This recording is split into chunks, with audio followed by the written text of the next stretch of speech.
Meanwhile, okay, the recording has started, and now, meanwhile, if you guys have any doubts, any questions, please stop by and ask, in case if you want to. Okay? Sure. Okay, sounds like a plan.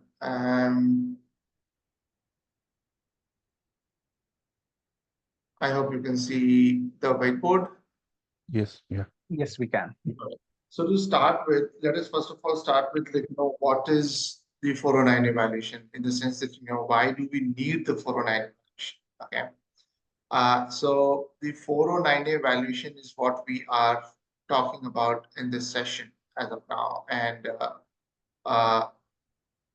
so the first thing first is understanding why is it needed?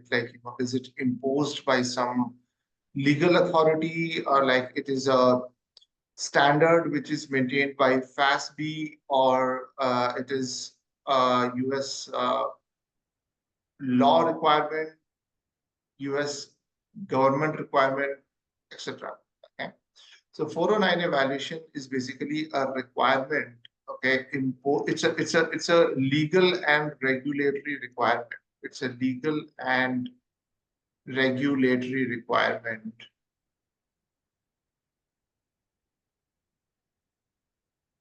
Okay, imposed by, excuse me for the handwriting, but I hope it is still good and you're able to understand. Yes. Imposed by the IRS. So what is IRS? What is an IRS? IRS stands for Internal Revenue Service, correct? Internal Revenue Service, okay, which is basically the tax authority in the US, right? Which is basically a tax authority in the United States. Okay. Now,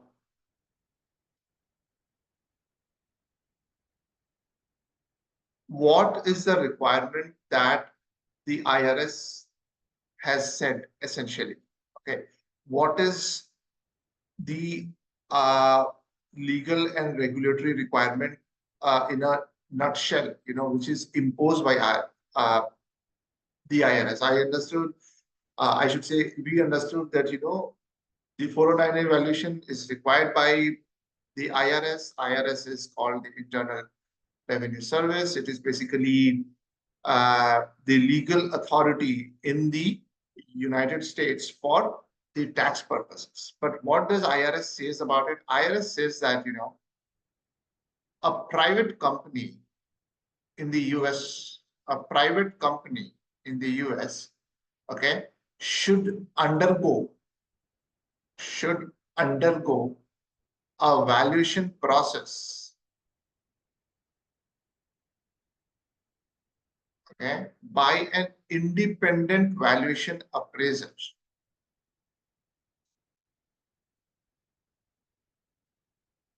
By an independent valuation appraiser,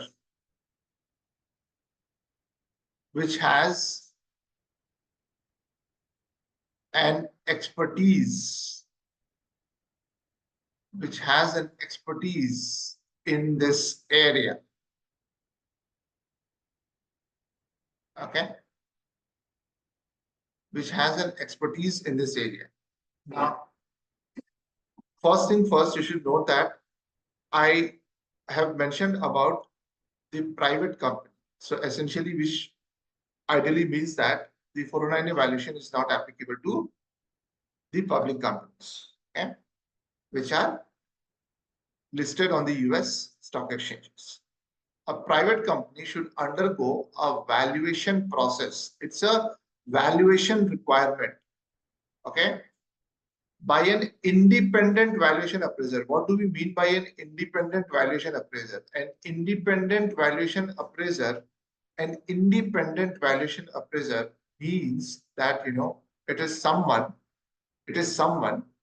who is not associated who is not associated with the firm, okay, with this company, who is not or which is not associated with this firm, the company at all, okay. Now, which has an expertise in this area, okay, which means that they have got the prior experience, they have got the knowledge, they have got a team, which they have got a team which is already very much experienced in the 409 evaluation. Okay. All of this must be understood. One point that we need to dig deeper is, what sort of the valuation, which means that what should be the asset that we need to value? What should be the valuation method? How are we going to look into this entire exercise of the 409A valuation? So we are going into the details of that now. Okay.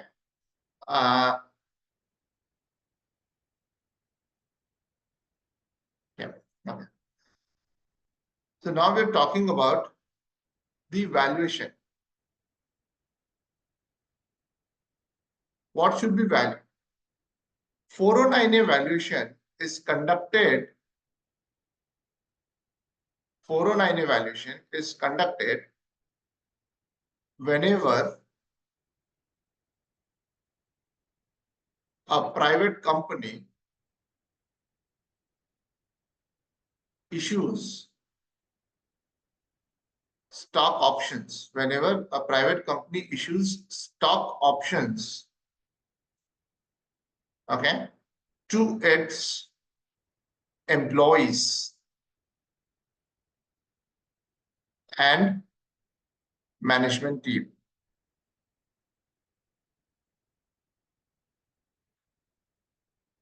Okay, hold on.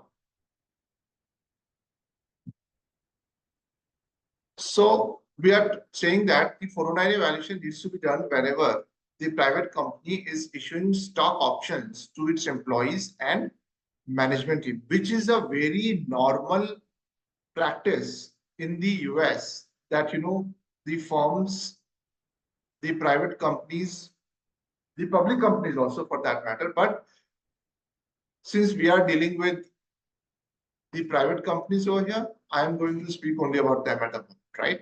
So the private companies issues stock options to their employees and management team in order to retain the talent. Okay, they have got a vesting uh, vesting schedule, a vesting plan of stock options.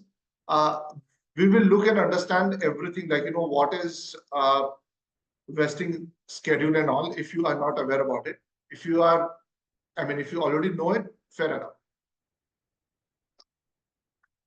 Okay, so stock options to its employees and management team.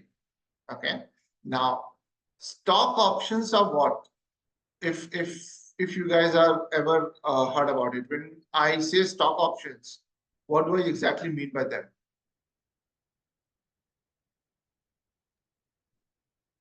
These are basically ESOP's option to the right to exercise the shares Correct. at a So, future date at a predetermined value. Yeah. correct.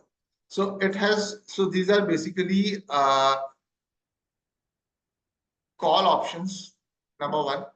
Okay, and they have strike price, obviously, right? They have strike price. Okay, call option, and they have strike price. And what will be the underlying?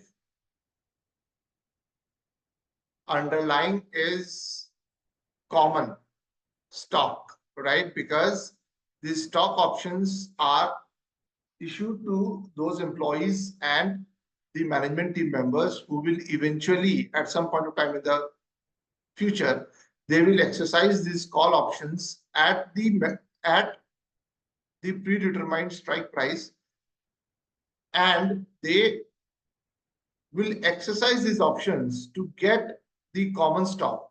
Okay, they get, I mean, to get the common stock. Okay. So these stock options are nothing but derivative instruments. Agree with me? Yes. These are nothing but derivative instruments. Now, in the 409A process, what we value is the common stock. Okay. And then the value of that common stock is arrived at the standard of fair market value. Okay. It is arrived at the standard of fair market value.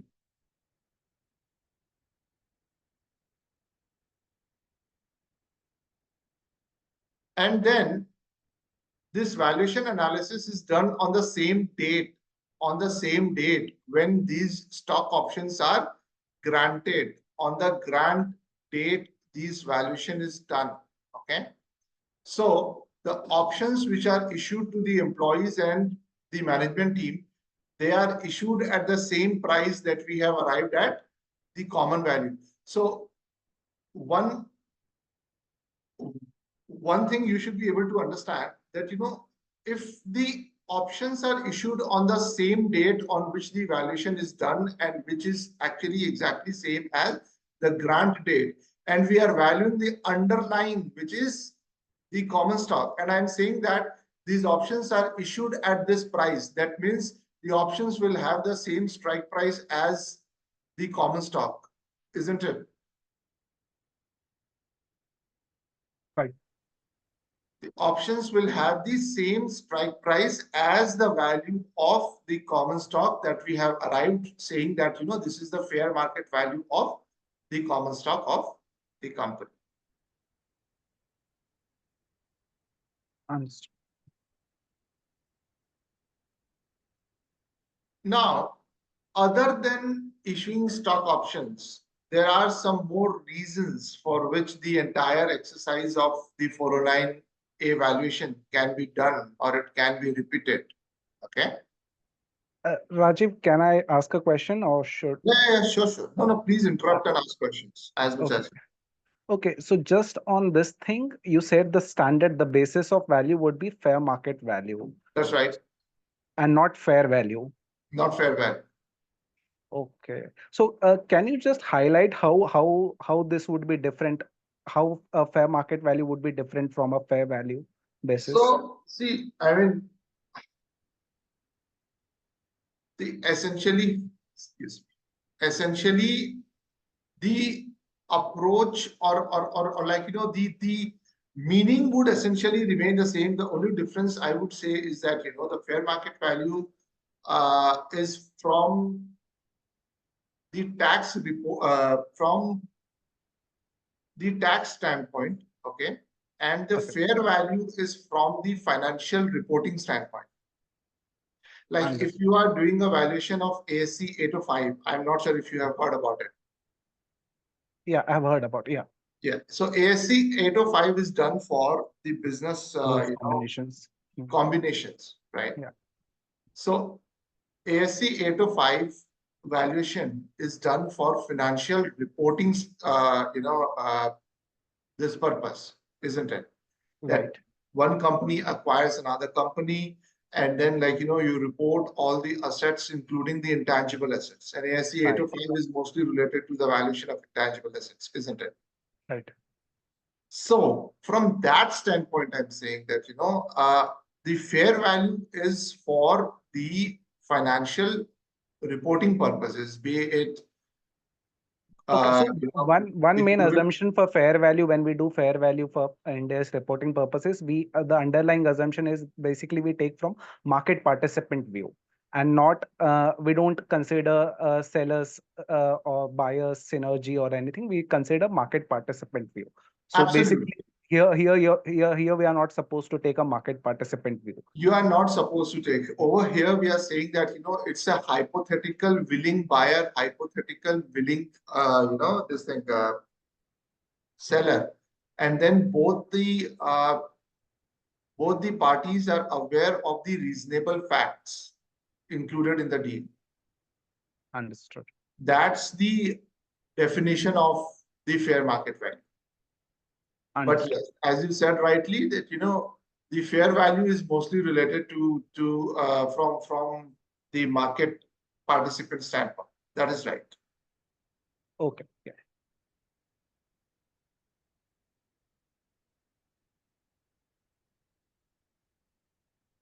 Okay.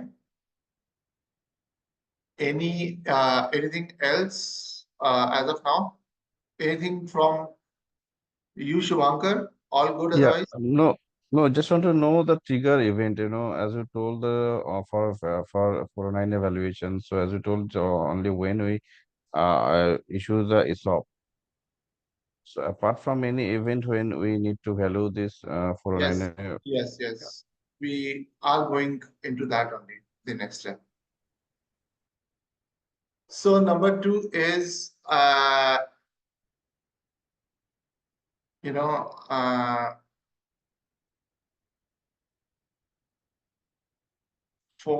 sorry, 409A valuation. Okay.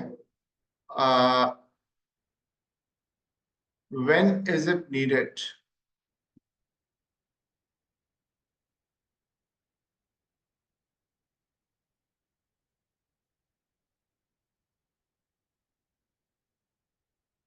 Okay.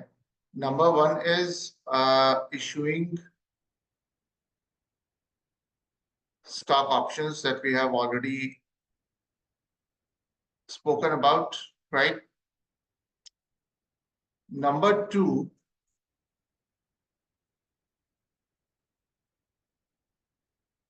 when the private company has raised a new financing round, okay? When the private company, okay, has raised a new financing round.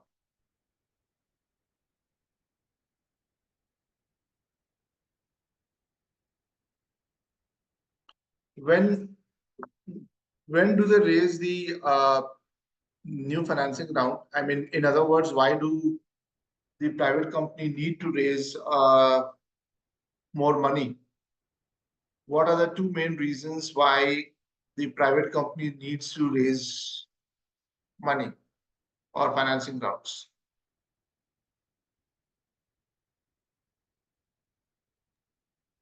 Growth. Expansion, yes, correct. Expansion of business. And number two, sustaining the business. Number two is sustaining the business, right? These are the two steps only, right? Expansion of business and sustaining the business. Now, the new financing round is raised by whom? The new financing round is raised by whom? I mean, the private company would raise, I understand that, but who will fund? Who will fund this private company? Investors, PVC investors. private equity, yeah. Investors, okay. It can be VCPE, Mhm. which we call it, financial investors, right? Because they are here to make money, right? Financial investors. And number two, Strategic investor. well done. Number two is corporate investors. okay, which is nothing but strategic investors. And since you guys already know that, what is a VCPE, what is a corporate investor and all, as of now, I'm not going into the details of it. Okay. But as and when we move forward, if you have any doubts, any questions, you can obviously ask me.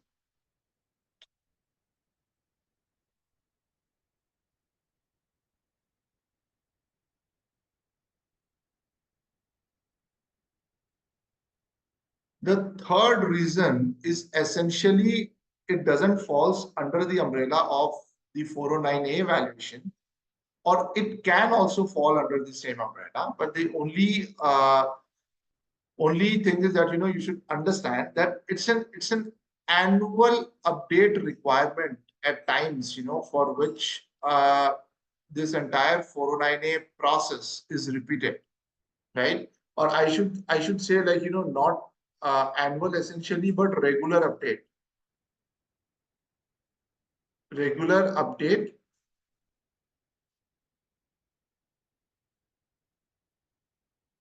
valuations.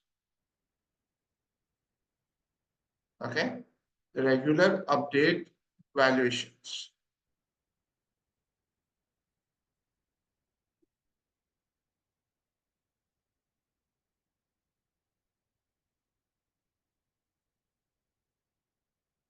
Now, what is this? What we are talking about here?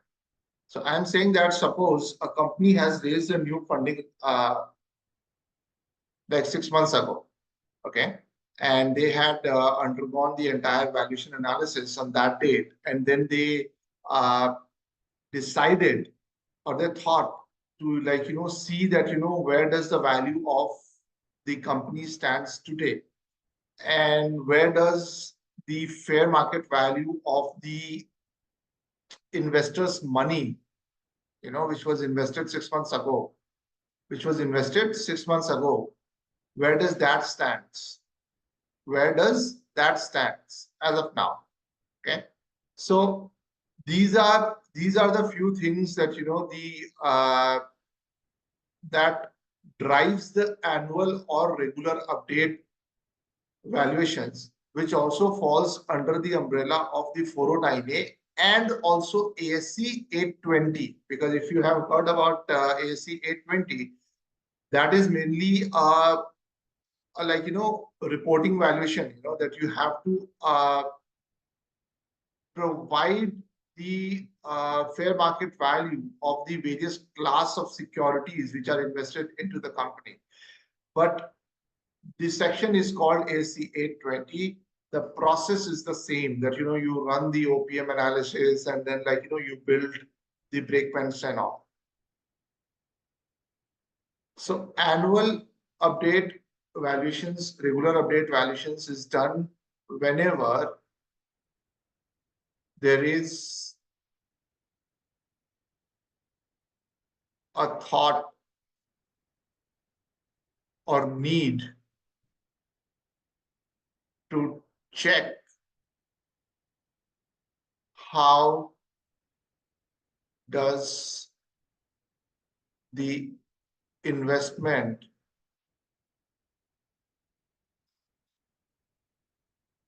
looks like as of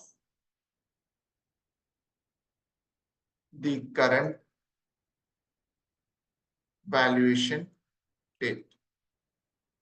And when I say investment, it's not essentially the investment of the VCP, because when you run the entire exercise, right, what you will do is you will value each class of the securities, right, be it the common, the preferred warrant, the common warrants, right, the common options, etc., etc.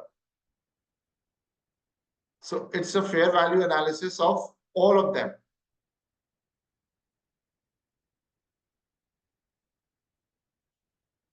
Number two, ASC 8 ASC 820, okay, which is basically portfolio company valuation. Sorry, it comes under the umbrella of portfolio company valuations, okay, I'll just say that, process remains the same as 409A. Process remains the same as 409A valuations.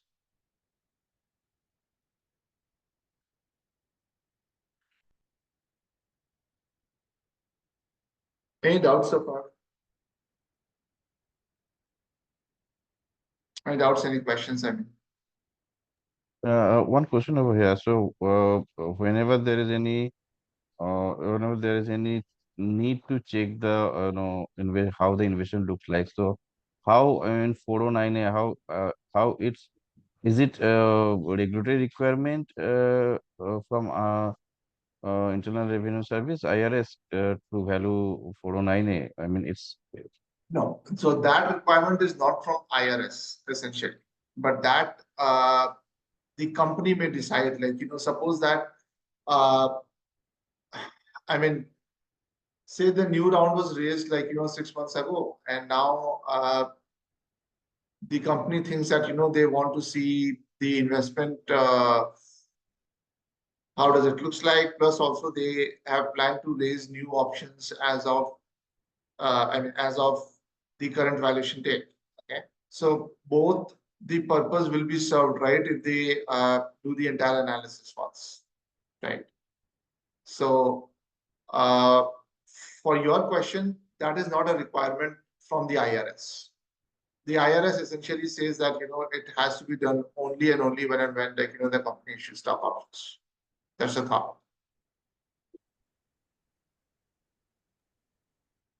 So, Rajiv, just an extended part of my earlier question. Now, when we do under part three, I think I understand that this is more of like a fair valuation requirement for your accounting purpose. So here, are we supposed to then take the basis as a fair value, or this, because originally you said the basis will be fair market value, but for ASC 820, will the basis still remain fair market value or it will be fair value?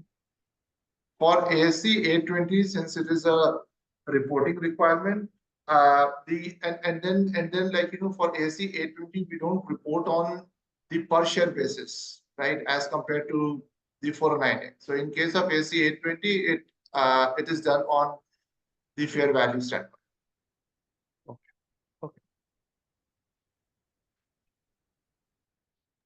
Okay. Just another question here, Rajiv. So, the ESOP, a public company can issue ESOP. So, at that point of time, IRS don't ask those companies, public companies, to file 409A, or is there any other thing they need to file? I'm sorry, but I don't think I understood this question. If you can say that again. Yeah, so you told that it's only private company when they issue a ESOP, they need to do the 409 evaluation. Right. So in case of public company, if they issue an ESOP also, so they don't need to value. So what is the requirement for them So also? they do not need to undergo this process because for the public company, the shares are already listed on the stock, Listed? right? So Yeah. that becomes their fair market value. Okay. Okay. That's why they don't need to. Okay. Exactly. But yeah. So Rajiv, under the first requirement for issue of stock options, so basically with 409A, what we are determining is what should be the strike price of the options. So Correct. you cannot keep a strike price higher than the fair market value determined by the valuer, right? Am I right? Correct. So if it is higher, then it will lead to tax implications. Higher or lower, it should not be. It should be Okay, it should not equal be to the lower value also. of the common stock, which is the underlying. Understood. Okay. Yeah. All right.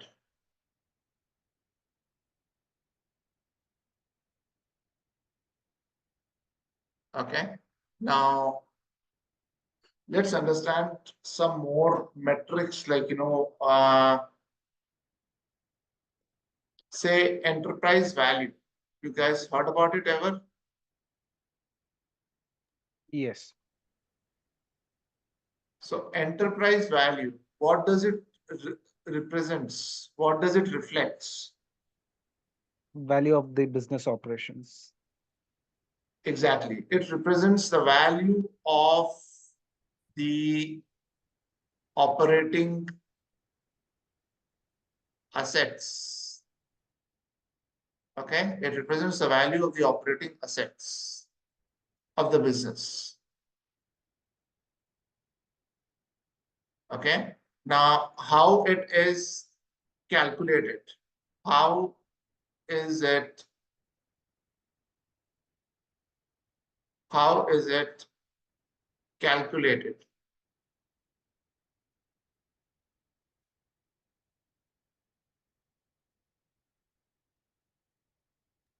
How is it calculated? What is the formula? Basically, you need to adjust for net debt and cash from the market value.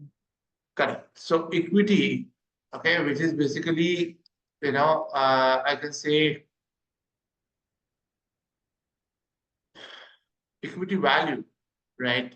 Plus debt value minus cash and cash equivalents. Okay. Now,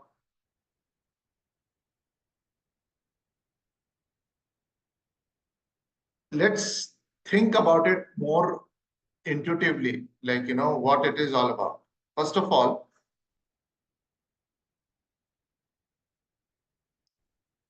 when we use the market multiples or when we use the DCF using WACC, okay, what we arrive at is the value of the enterprise or the value of the equity. Like, we are not adjusting for the debt payments or debt borrowings, right? And we are using WACC as the discount rate. So we will be arriving at enterprise value or equity value. Enterprise value. Enterprise. Yes. Enterprise value, right? So we have the other side of the equation, right?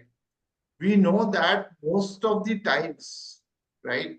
I should say 99.9% of the times, in case of 409A valuations, what we will arrive at using the DCF market approach or the asset approach is called the enterprise value. Okay, so enterprise value is essentially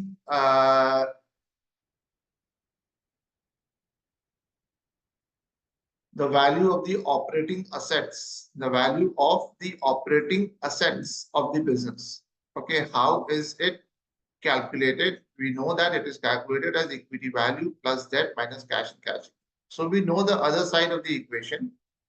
Okay, now debt value and cash equivalents.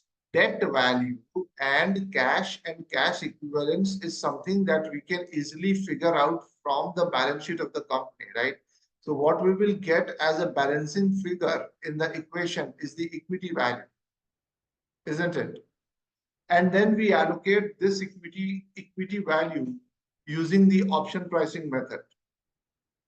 Then we allocate this equity value using the option pricing method or the current value method, or I mean, in cases when we know what is the exit, what will be the exit route of the firm with certainty. In that case, we will use the probability weighted expected return method. All of this we will learn, like, in detail on the whiteboard as well as on the Excel. But I'm just, like, giving a brief. I have to, like, keep using the words right from, I mean, from now only, right? Because the more you hear, like, the more you will be inquisitive about knowing it, right? So how is it calculated? Equity value plus debt minus cash and cash equivalents. Debt will obviously include both the short-term as well as long-term debt. Okay. Short-term plus long-term debt. What could be the various types of, I mean, line items that you can see on the balance sheet for debt? what could be the various types of line items that you can see for debt on the company's balance sheet? Term loan, right? Line of credit,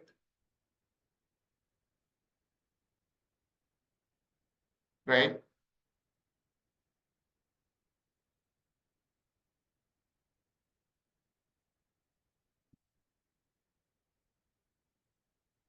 What else?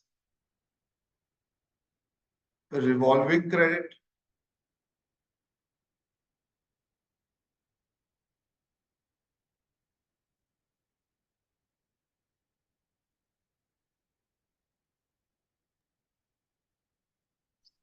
anything else you can think of? I am trying to recall And too. NCDs, Sorry? NCDs, non-convertible debentures. Yeah, non-convertible, all of them can be like, in the form, I mean, term, yeah, I mean, you can say debentures issued, right? Debentures issued.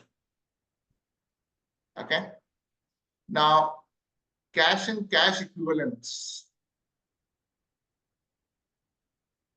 Cash and cash equivalents. So it will obviously includes notes and coins, right? Bank accounts. Okay. Now we are saying cash equivalents. We are also talking about cash equivalents here. So what could be the cash equivalents? Those securities, or like those assets, which will be converted into cash within a time frame of 3 months.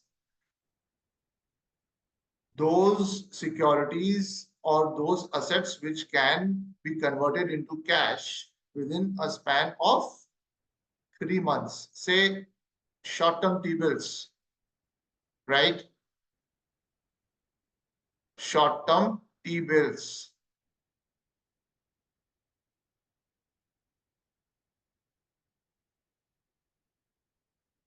Anything else? Anything else that you may know, or like you may want to bring it up? Other than cash and cash equivalents, we will also adjust for the surplus assets and non-operating liabilities. Will adjust for what? Sorry. Surplus assets, any kind of surplus assets not used in Yeah. the So business, and non-operating liabilities. yes. So surplus assets means you're talking about non-operating assets, right? Yes, yes, Yeah. yes. So we uh, haven't reached yet. Right now, I was just up to the calculation of enterprise value. So the next step is what other adjustments we need to do. So that is like adjusting for non-operating assets and non-operating liabilities, right? Right. That is for adjusting for non-operating assets and non-operating liabilities.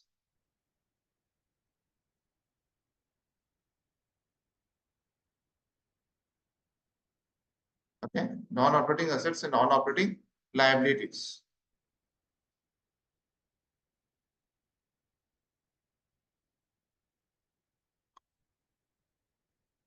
Let's first of all discuss about non-operating assets. What could be some examples of non-operating assets? What could be examples of non-operating assets? Investments, Investment, sorry, investment into investments into equity shares or any other financial instruments, non-operating financial instruments. So non-operating assets would be like, those which are used by the firm or which is purchased to be used by the firm or the company. Okay, which will be used by the firm, the company, or which is purchased to be used by the firm, the company. But it is not being used for operational purposes. It is not being used for operational purposes at the moment. Okay, so non-operating assets, the first thing is aircraft, suppose. Like, it has been bought for the CEO of the firm. Okay. Number two could be a yacht. It need not be the items which are specifically mentioned on the balance sheet. You have to ask for it. Like, you will have to ask for this information from the management of the company, that are there any non-operating assets?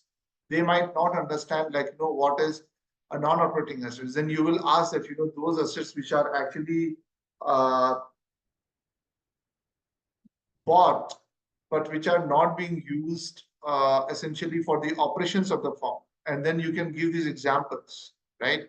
Or maybe like, a land which has been bought for like constructing, a land which has been bought for constructing new facility. Okay, a land that has been bought for constructing new facility.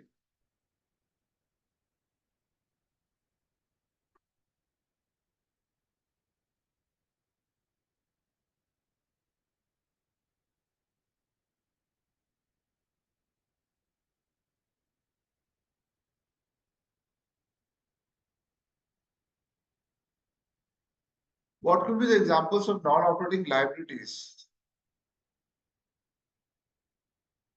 What could be the example of non-operating liabilities?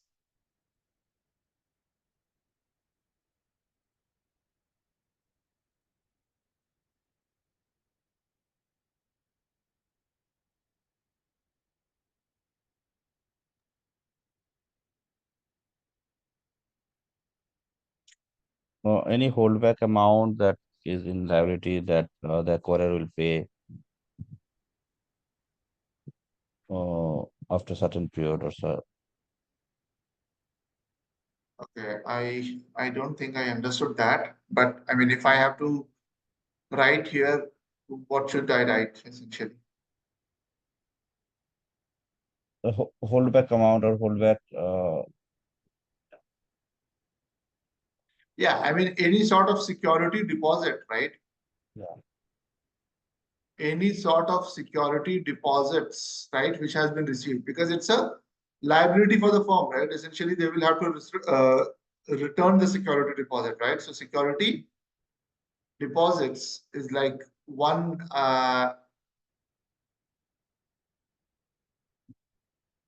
thing, which I can think of, holding back of the funds. That is right. Okay.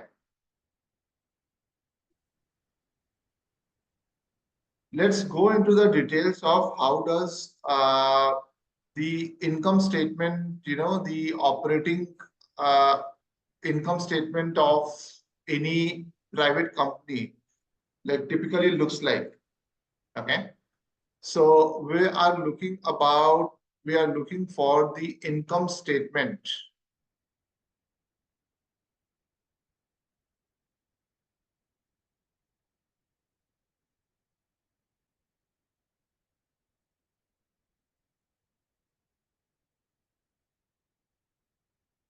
So how does the income statement looks like typically? What will be the first line item? What will be the first line item in case of income statement? Yeah, from revenue, top line is revenue and it's Net then revenue, right? So COGS. net revenue, yes. So net revenue would be uh, adjusted for any returns, right? This is N. Okay, any returns, any discounts, adjusted for returns, discounts,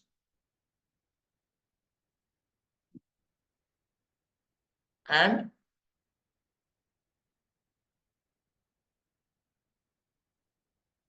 adjusted for returns, discounts, and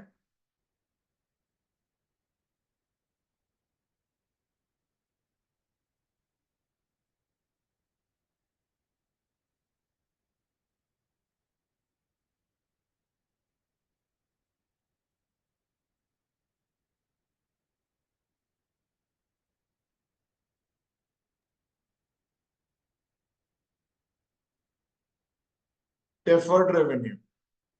Now, what is deferred revenue? That we will discuss when we will speak about the balance sheet line items. Okay. Adjusted for returns, discounts, and deferred revenue.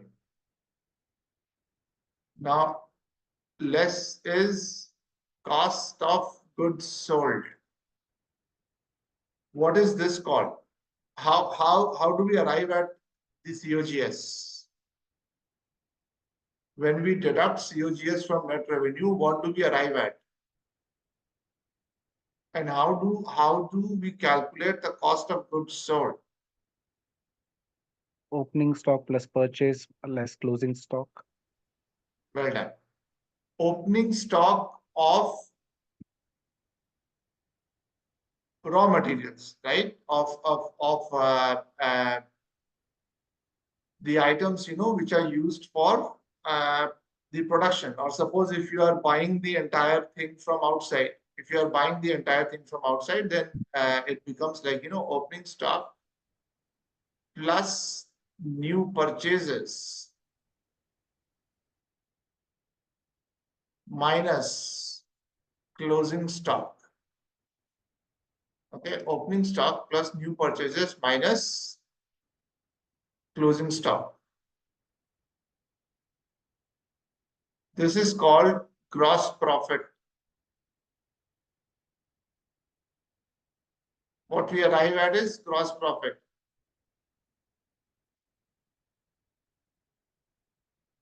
And now from the gross profit, what you deduct is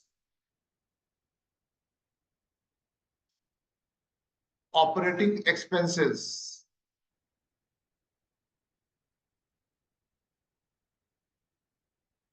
Operating expenses. Now, operating expenses can be divided into three broad headings. Okay, one is general and administrative. Second is research and development. The third is sales and marketing.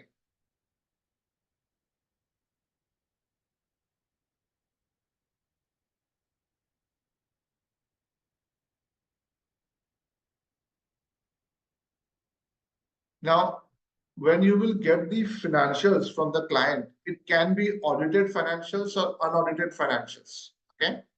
If you get the audited financials, in 90% cases of the audited financials, you will see that the audited, in case of the audited financials, the general and administrative, research and development, and sales and marketing, they are already segregated. The costs are already like divided and segregated into these three headings, and the accumulated number of these three headings are provided in front of the respective names. Okay, but in case of unaudited financials, when you get from the client in the form of Excel spreadsheet,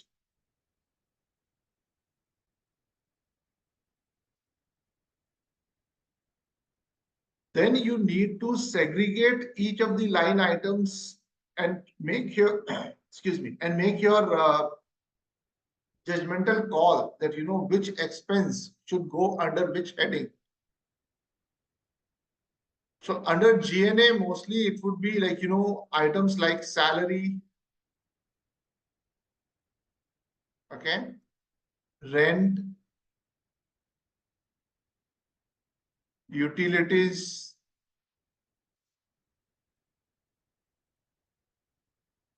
what could be the other items?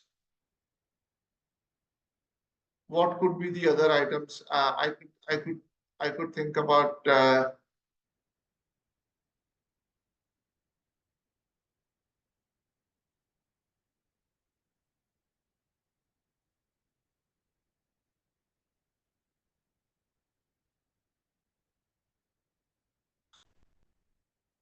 well, this is what I could recall as of now, but yeah, I'll just, in case of sales and marketing, it will be, say, advertising, okay? It will be advertising, sales commission,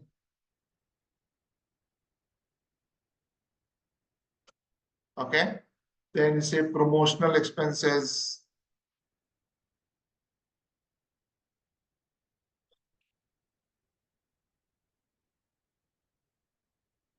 okay? R&D, it can be like, things like lab expenses, engineering costs,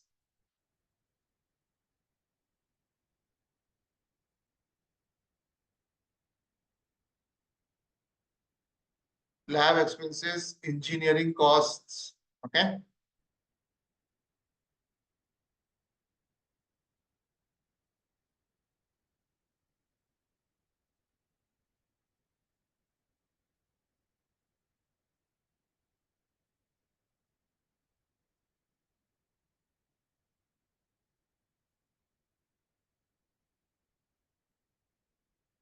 What about depreciation? Depreciation should go under which head? Because this is also a part of operating expense, isn't it? Yeah, it Depreciation, can be yeah, part of COGS and also operating expenses. Sometimes it's agree.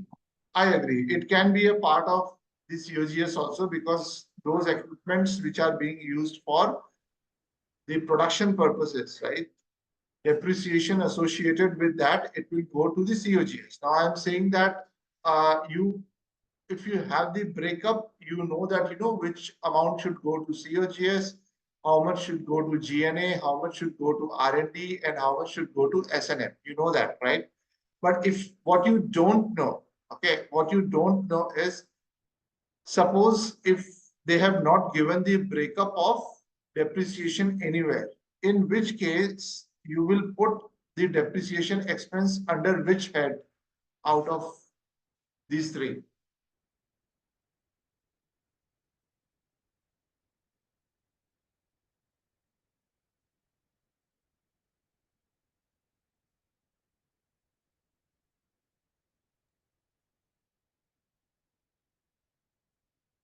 You don't have the breakup of depreciation, you will put the depreciation as an expense under which head out of the three?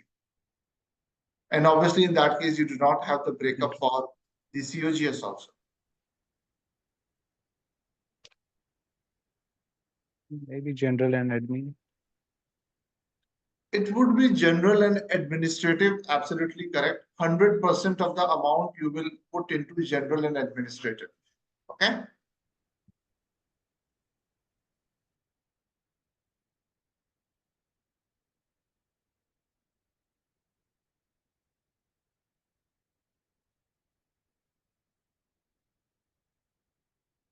After deducting operating expenses, what you arrive at is called operating income. And when I say depreciation, I obviously mean depreciation and amortization both. Okay. So it goes without saying. Operating income is what you get when you adjust. Okay. And operating income is also called EBIT. I'm sure you will agree with me. Okay. From the operating income, what do we adjust next? What do we adjust next? Next we adjust is net interest expense. Net interest expense, that is interest expense minus interest income, right? Net interest expense, that is interest expense minus interest income. What we it can be a less or add also, I don't know, right? And and and this would be like, things like other income or other expense. Like for example,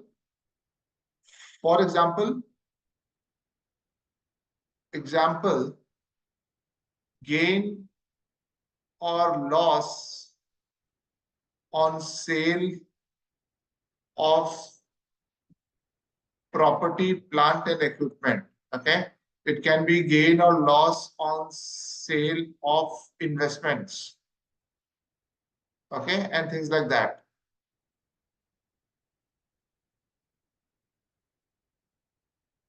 It is not inventory. Okay. It is not inventory. It is investments. I'll just write it down just to avoid any confusion. Sorry.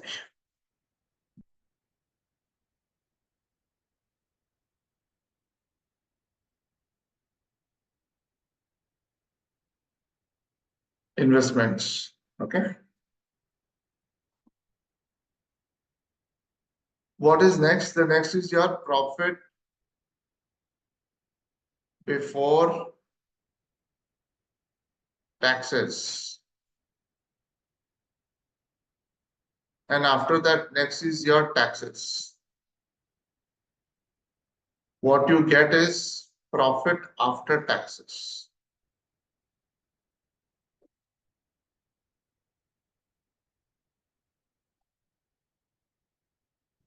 This tax is nothing but the corporate tax.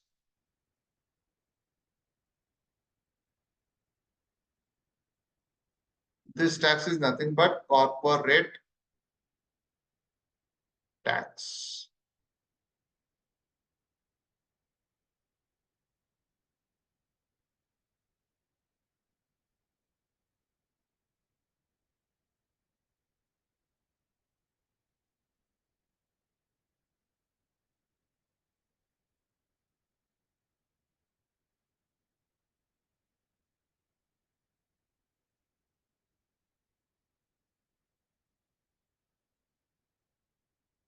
Let's understand how does the balance sheet of a, okay, let me go back. Okay. Now from this profit after tax, which is also called net income, what do we do with this profit after tax or net income? What do we do with this profit after tax or net income?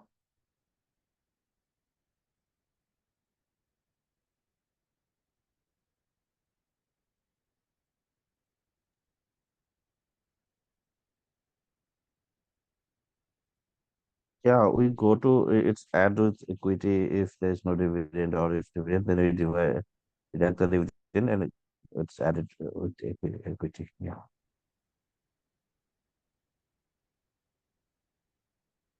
From this, we first of all pay dividends, Yeah. right? And among dividends also, preferred dividend would come on the priority. And then comes the common dividends. The preferred dividend will come on the priority, and then comes the common dividends, and any remaining is like, that will be transferred to retained earnings. That will be transferred to retained earnings.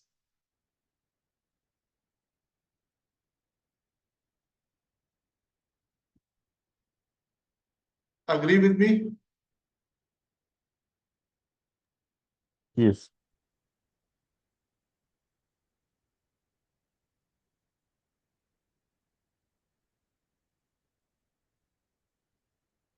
Next comes, the balance sheet.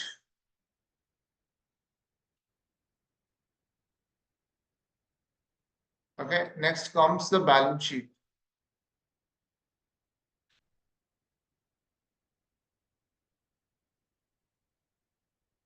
So first of all, let's talk about the assets. And within assets also, let's go into the current assets first.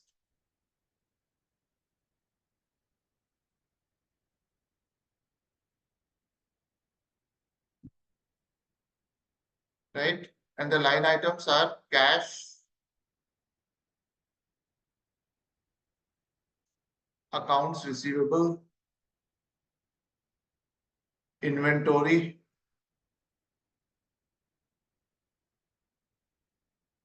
any marketable securities,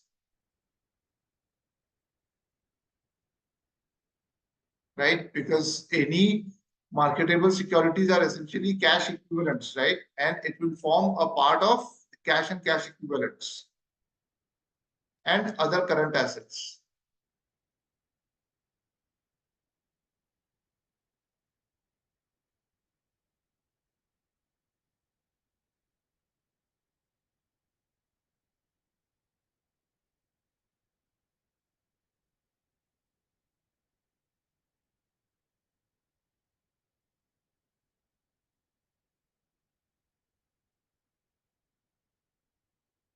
Other current assets can include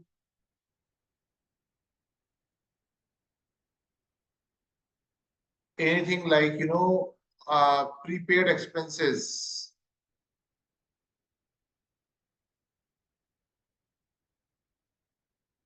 prepaid expenses.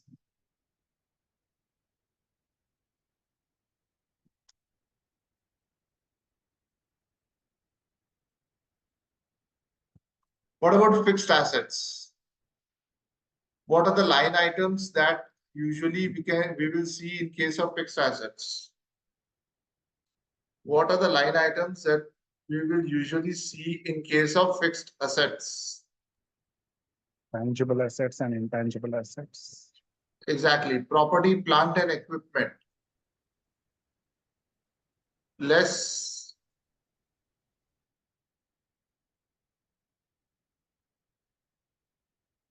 accumulated depreciation.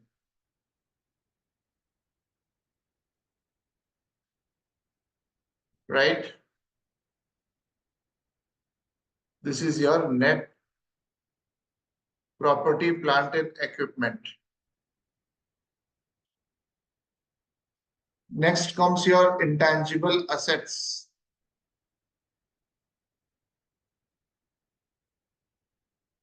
Net comes your intangible assets. Less accumulated amortization. Accumulated amortization.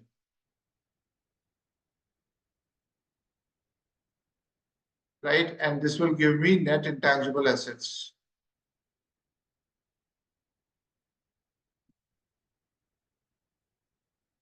Now,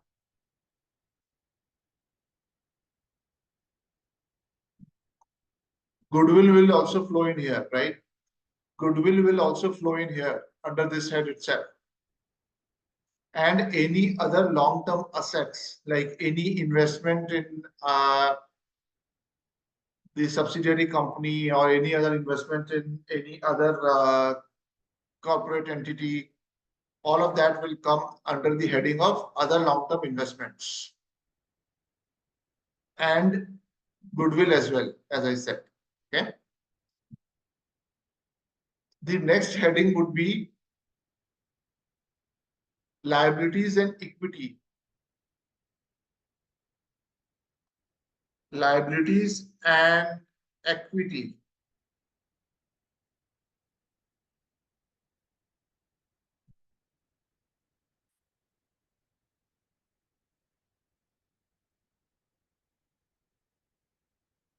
within which we will go for liability first, liabilities, okay? And within liabilities, it would be say, current liability.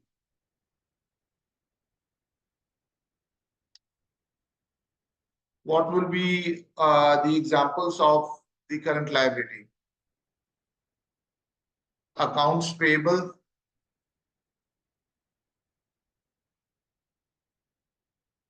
accrued expenses.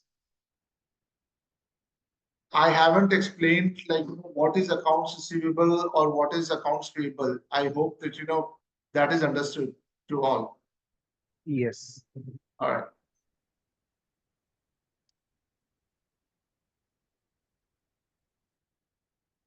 Any short-term debt, including interest, including accrued interest.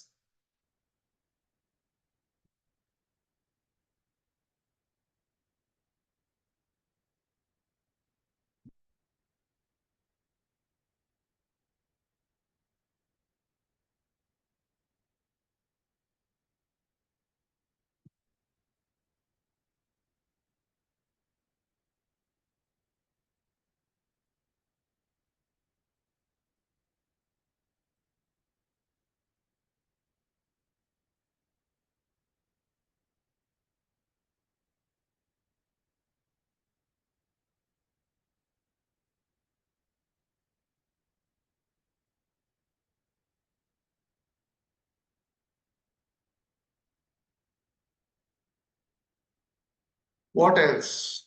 What else can come? What else can come?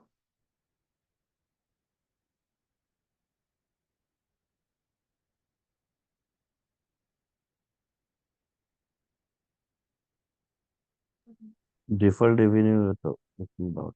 Well done.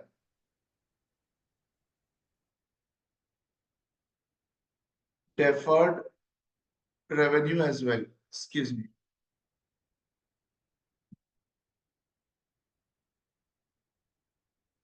Deferred revenue as well.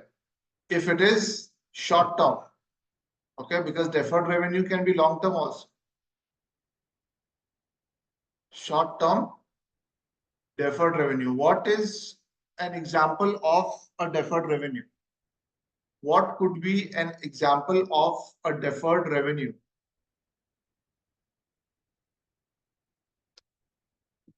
What could be an example of a deferred revenue? Mostly the SaaS-based company, mm, they with I mean they take the subscription monthly subscription from their subscriber. Yeah. Right. I mean, I agree with you that, like in case of Amazon, right? In case of Amazon Video, sorry, Amazon Prime, I'm sorry. When you buy the Amazon Prime subscription or Netflix subscription, it is for the entire year mostly, right? Netflix is available for monthly basis also. I know that, but I'm just giving an example from the subscription standpoint, right? So you pay in advance, but the service you have not received yet. So Amazon Prime would record in its books the amount that you pay as the subscription as a deferred revenue, right? Because it's a liability because they have received the amount, but they have not yet given the service. They have received the amount, but they have not yet given the service. Okay. Uh, there could be other current liabilities also. Some other items also there can, I mean, it can be there. I cannot think of any at the moment, but yes, in the balance sheet, like, if, excuse me, it doesn't falls in any of these headings, then it will certainly fall under this heading. Yeah, also there can be lease liabilities or ROE assets. It can be Lease liability, operating or finance lease. lease liability, but lease liability would mostly be long term, no? Yeah, I mean, in liabilities, that's what I'm Yeah, saying. in liability it can be there, right? So as of now, we have spoken about Yeah, the current also it's liability. a part Yes, of yes, lease liability can be there. assets. Absolutely. So long-term liability is another, like, item which falls under the umbrella of liabilities. So it could be like, long-term debt. Long-term debt is one that I can think of. Okay. Then there can be deferred revenue long-term. There can be deferred revenue, long-term.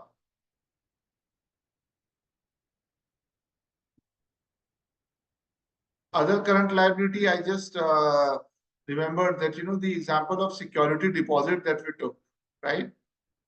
It can be under the other current liability. It can go under long-term liability also. It depends on the nature of the security deposit that we receive, right? And then lease liability.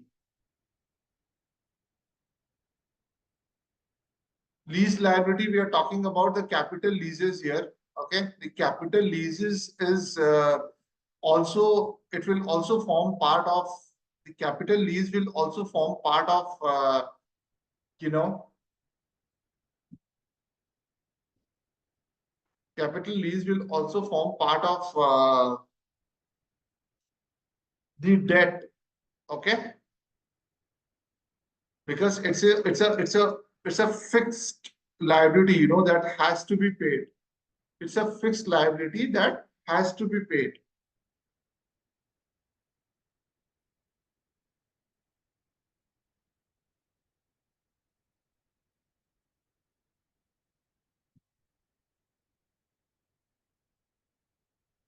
Then comes your portion of equity. Within equity, there are various items like the common stock, okay, the preferred stock, APIC,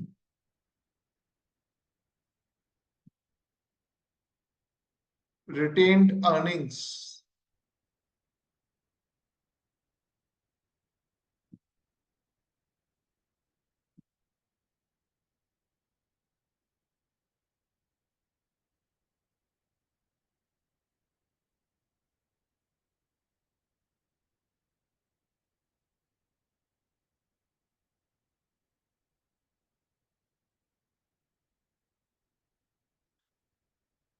Talking about the common stock,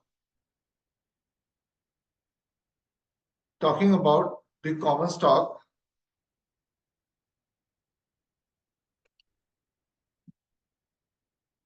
it is issued to founders, friends, and family. Okay, it is issued to founders, friends, and family.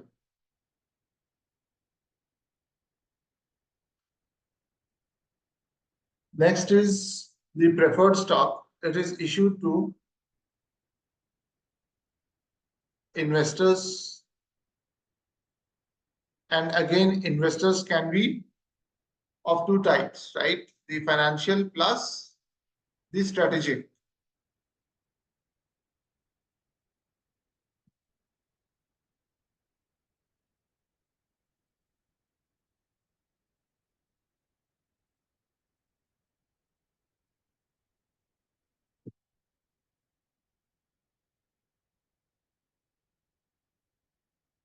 Retained earnings, accumulated profits, or losses after paying dividends. Okay. Accumulated profits or losses after paying dividends.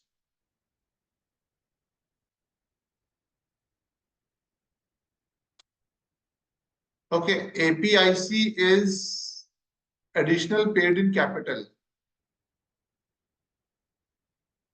Additional paid in capital. Can anyone please explain what do we exactly mean by APIC, additional paid in capital? What does it represent? What does it means?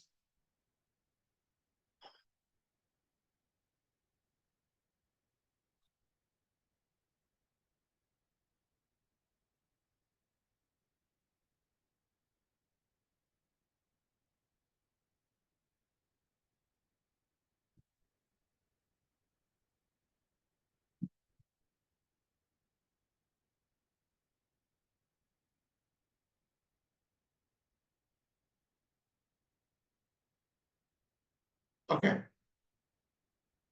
From Indian standard standpoint, you guys must have heard about an account called share premium account or securities premium account. Yes. Securities premium account. Okay. Let's understand this.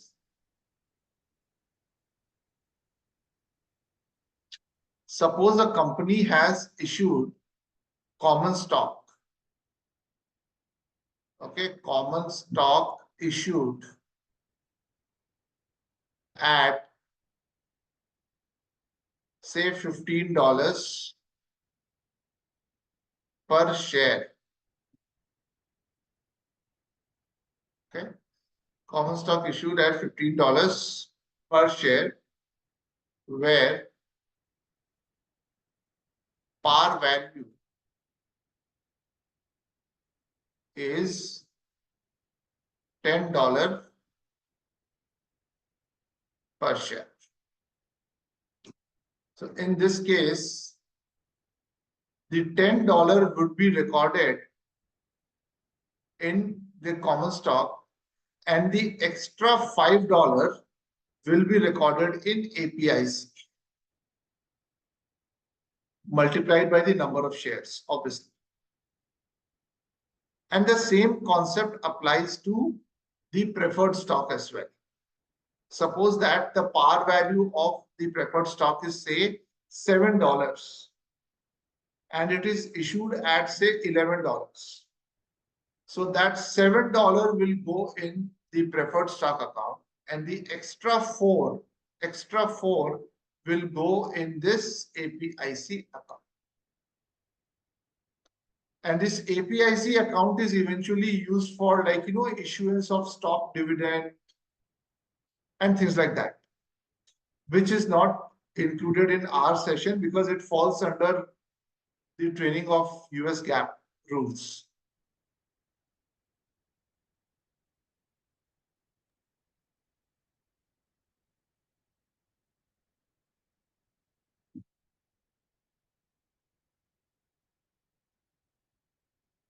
Rajiv, where would you classify optionally convertible instruments under equity or liability? Optionally convertible instruments. But right now they are, as on the valuation date, they are like standing as debt, or they are already converted into equity. No, they are not converted into equity. So you will show it under the head of liabilities only. Okay. Well, depending on, like, whether it is short term or long term, as the case may be. Okay.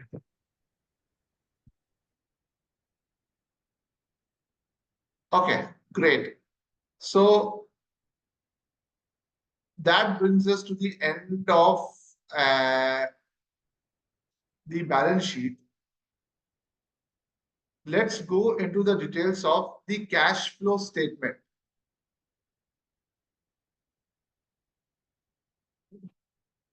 Can we take a break here of 10 minutes? Yeah, Yeah, sure. sure, sure. Okay, so let's do this. Let's take a break of 10 minutes. Okay. And I will stop the recording for now. We will resume the session at around like 3:35 or so. And then we will move on with the cash flow statement. Okay. Okay. Okay.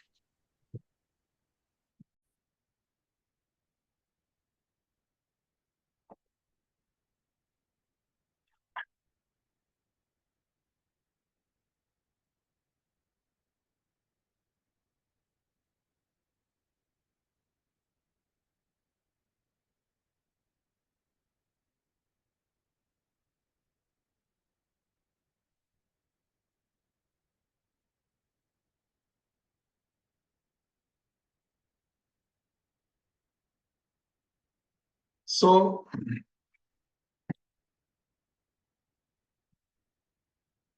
cash flow statement, it starts with so what are the three headings of the cash flow statement? If anyone can please tell me.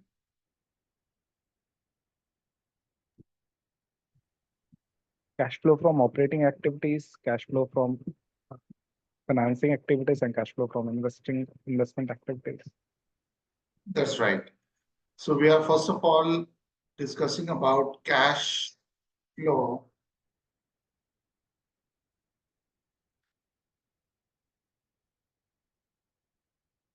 from operating, okay, cash flow from operating activities. Okay, we are first of all discussing about cash flow from operating activities. So it will start from net income, right? It starts from net income and then add depreciation and amortization, right?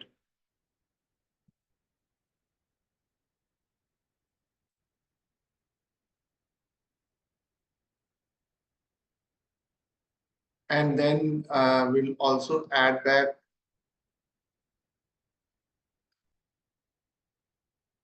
any other non-cash expenses, any other non-cash charges. Like, for example, if you guys have heard about stock-based compensation, okay, stock-based compensation.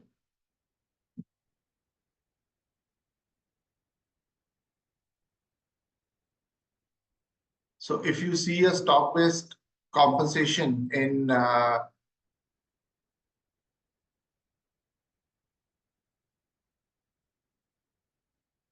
line item in the cash flow statement of the client financials, okay, and if you are working on a DCF, say, or if you are working on the cash flow statement and you are just adding back all the items, which should be included in the operating activities, then in that case, make sure that if stock-based compensation is also there in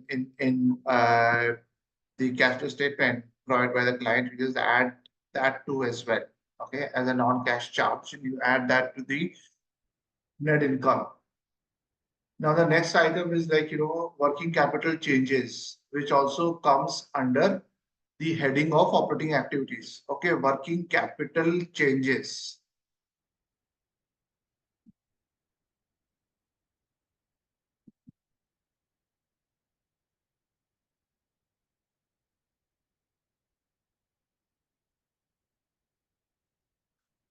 Now, suppose that if there is an increase in accounts receivable. So working capital, as we know that, this is nothing but the current assets and the current liabilities, right? Working capital stands for what? Current assets minus the current liabilities. But obviously we will not include the change in cash over here, right? Because we are working on the cash flow statement. From here, the changes in the cash flows will be determined, and then we will add back the beginning balance of cash, and then what we will get is the ending balance of cash, right? So is that clear so far? Yeah. Yeah. So increase in accounts receivable. Increase in accounts receivable. Okay. The question is whether it should come over here as a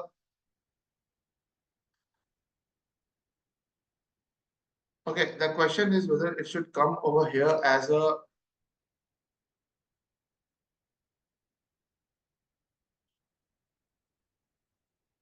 single item, or I'm sorry, what I mean is whether it should come over here as a positive figure or a negative figure. Increase in accounts receivable.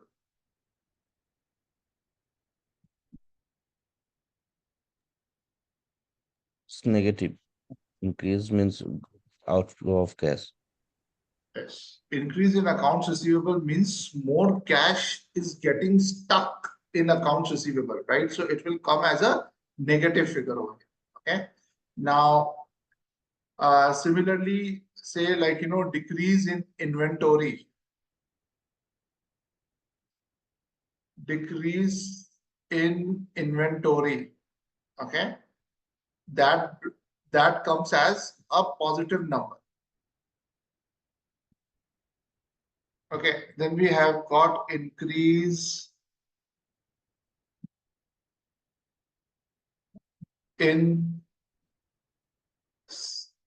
accounts payable.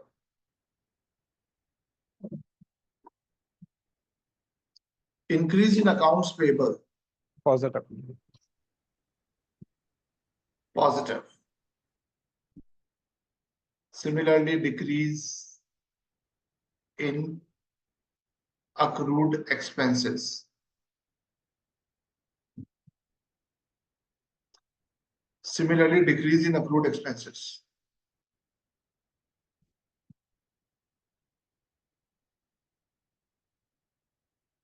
It will be Yeah, negative. negative.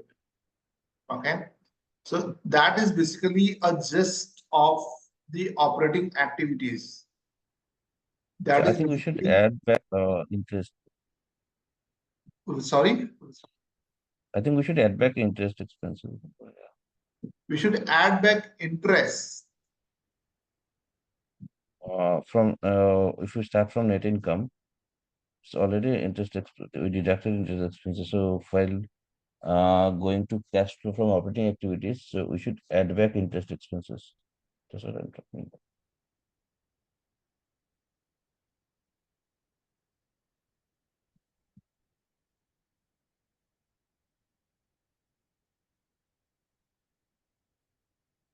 Okay. I am bit unsure about it, like, because I understand that, we add back interest when uh, we do the FCFE in case of a DCF. But I'm No, not sure in about operating cash activities, flow statement. so it's interest expenses. It will be part of financing activities. So we will add back over here, and while we're doing the financing activities, we'll deduct over there. Okay, that is you're saying. Okay, okay, okay. Yeah, so you mean to say that you will adjust it in the financing activities. Yeah.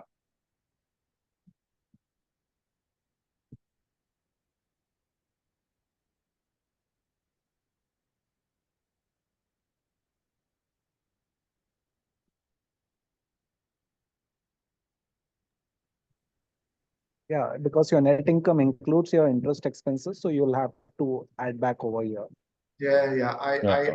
I think I got a bit like confused. Whatever you guys are saying is correct. I'm just making sure that I recall as well.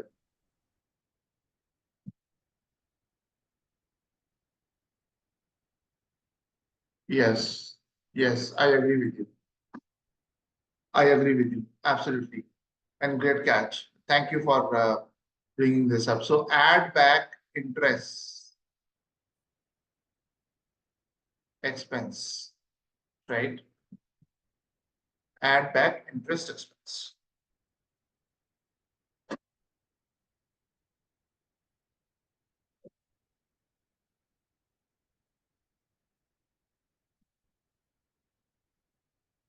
Okay. The next is your cash flow from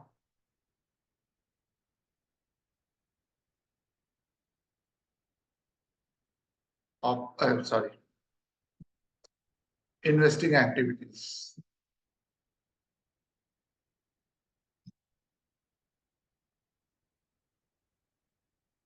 Okay, the next is the cash flow from investing activities.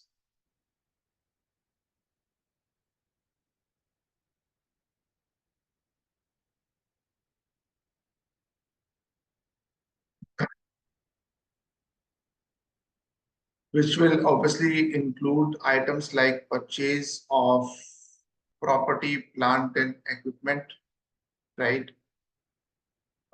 Sale of property, plant and equipment, right? Investment in shares, public bonds, right? Uh, Purchase, or rather, I should say, not use the word purchase, but investment, public sale of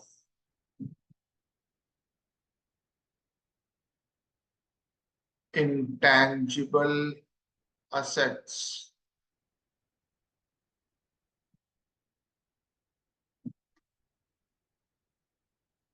Okay. What else can come or should come under this heading? What else can come or should come under this heading?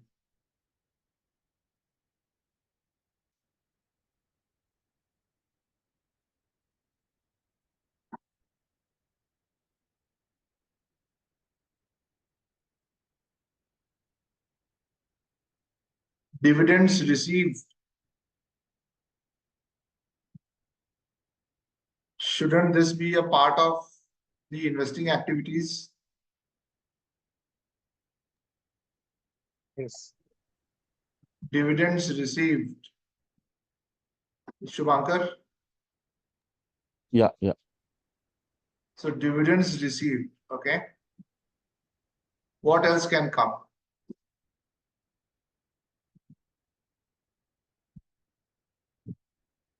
I think broadly this is it. I do not think like anything else from under this heading, investing activities. Okay, then we have cash flow from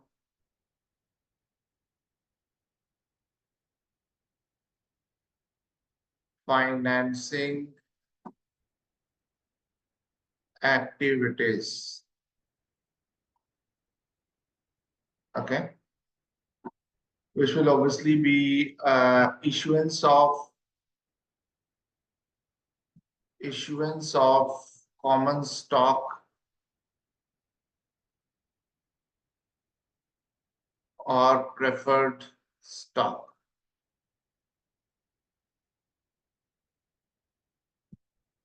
Okay, issuance of common stock or preferred stock.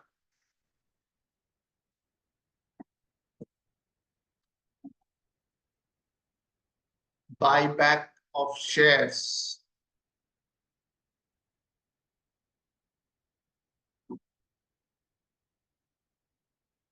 Loan debt repaid.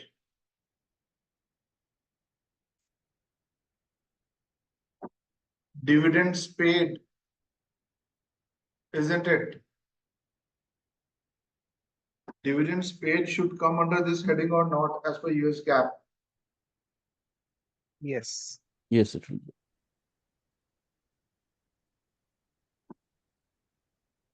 Funds raised through new loan oblique debt.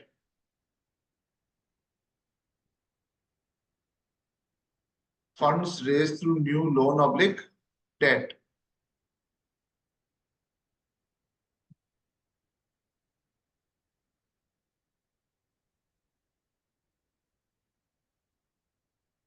Now, the total of all three headings, like, operating, anything else that you can think of in this heading?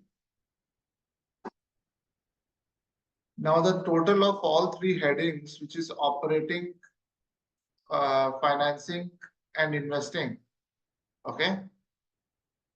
The total of all three headings, that is operating, financing, and investing, the change in the cash flow, we add all of them, okay?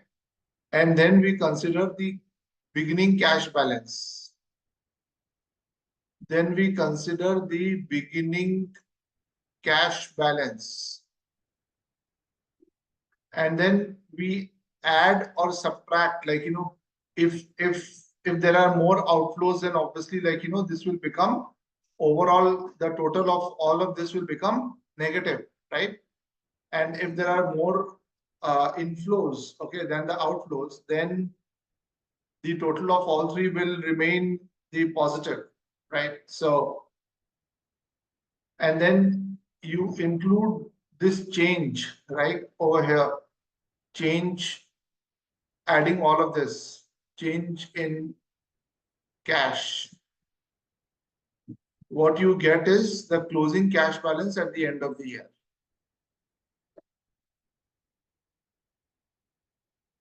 What you get is the closing cash balance at the end of the year.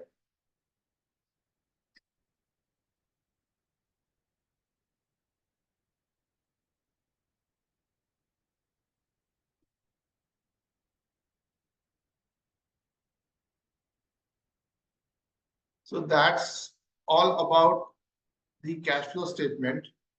Next is we are going to look at the capital structure. How does the capital structure of these US based private companies usually looks like? How does the capital structure of these US based private companies usually looks like? Okay.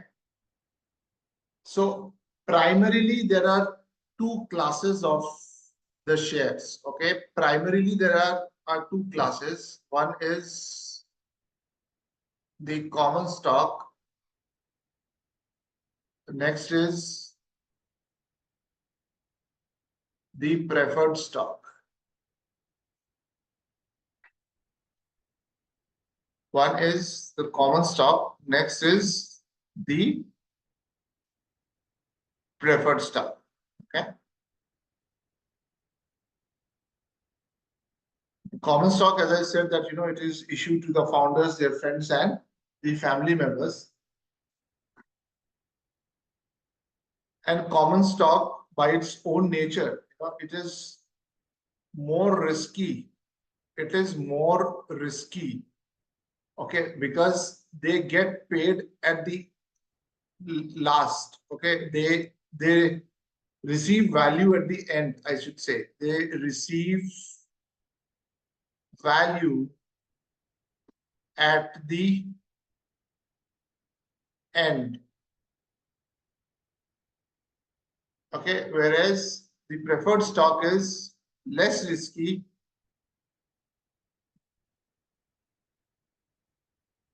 because they have priority in payments at exit.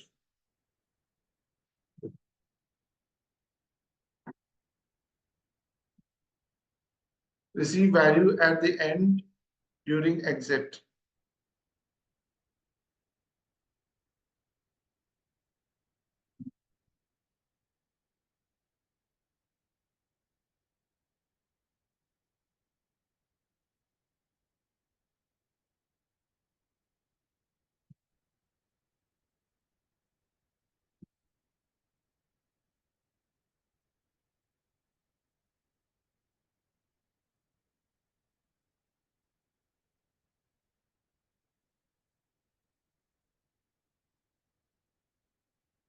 Now, common stock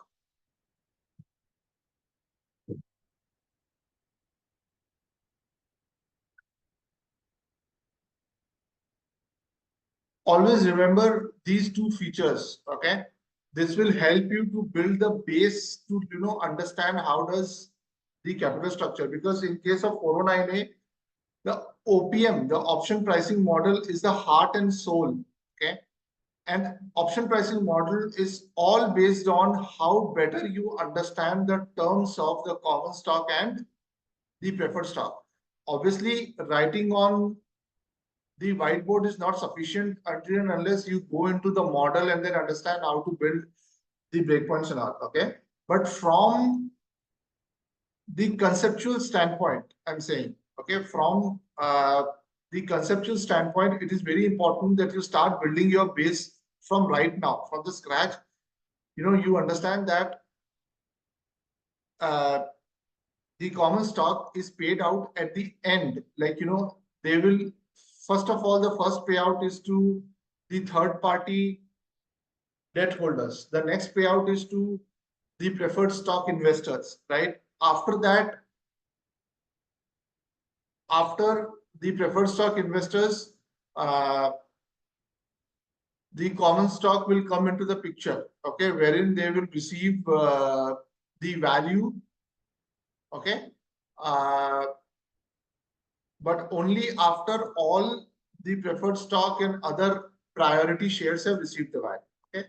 Now, on some projects, you will see that common stock has been classified into two parts, like common A and common B. Okay, common A and common B. The idea is that the common A and common B have got no other difference other than the voting rights. Okay, either of the two will have voting rights, the other one will not have the voting rights. Okay, that's the only difference usually. Now, voting rights are something which are non-quantifiable,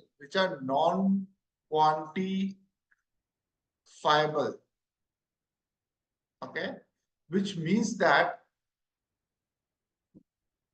which means that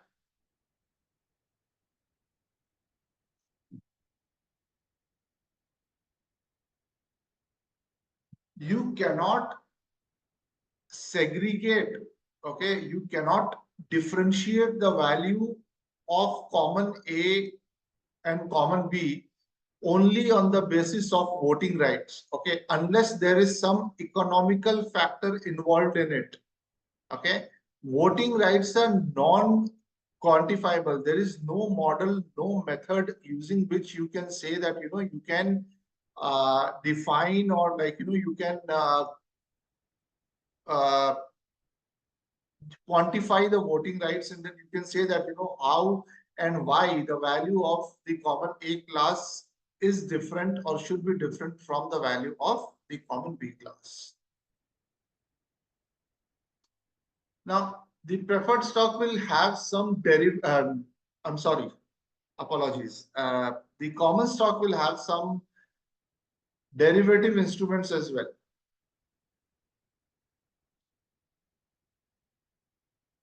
And as I said earlier, that the derivative instruments of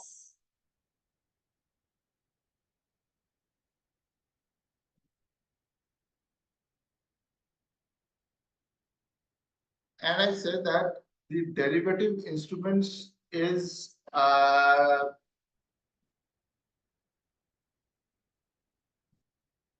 those instruments that derive value from the underlying instrument, right? And the underlying instrument in our case over here is we are talking about the common stock.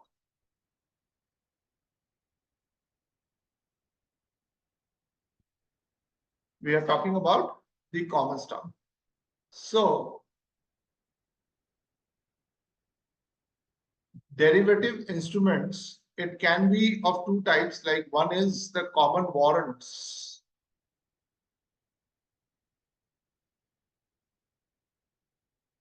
and another one is the common options.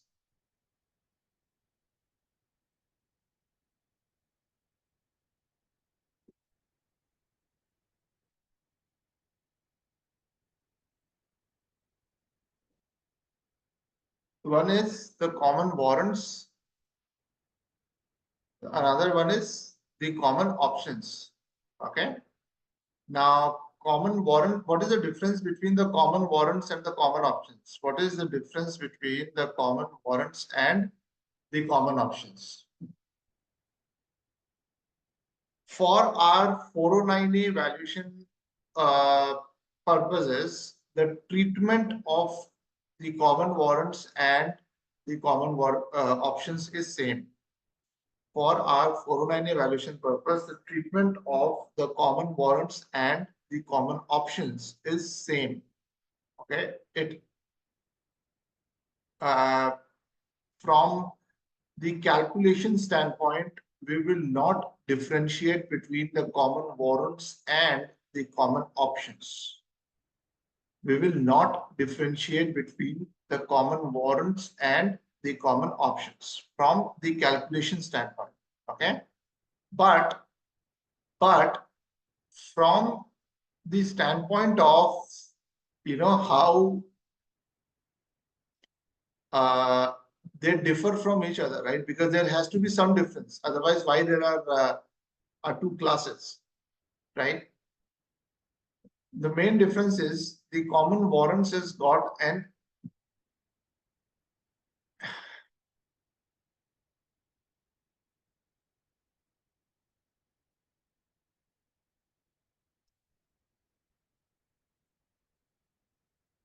so warrants usually have an expiry date.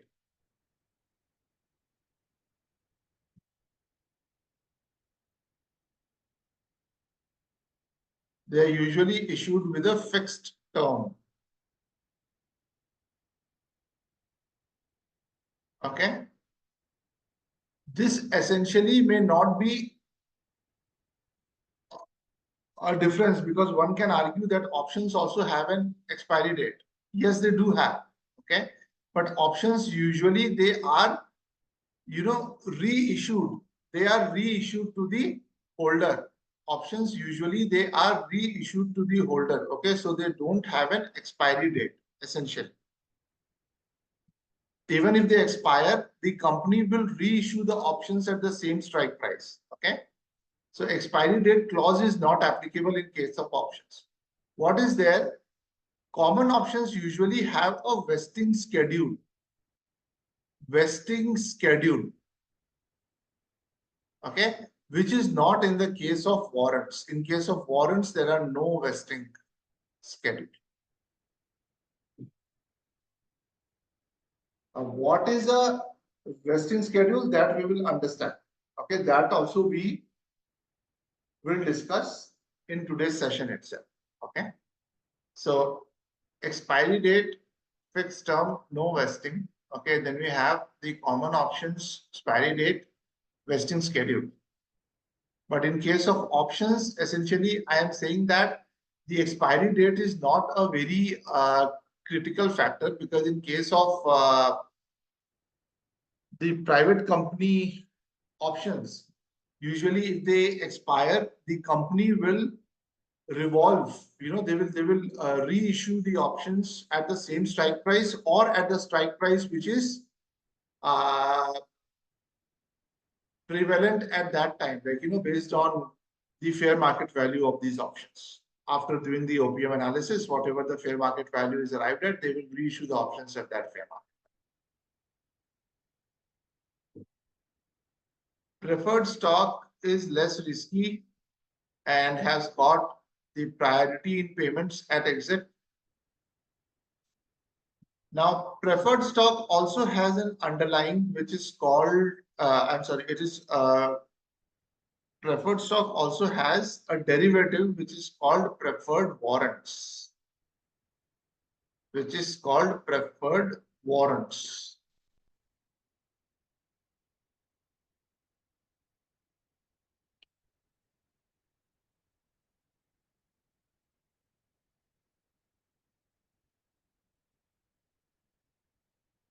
which is called preferred warrants. And preferred warrants, preferred warrants can have strike price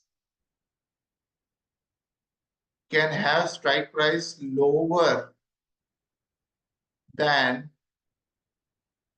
the original issue price of underlying preferred.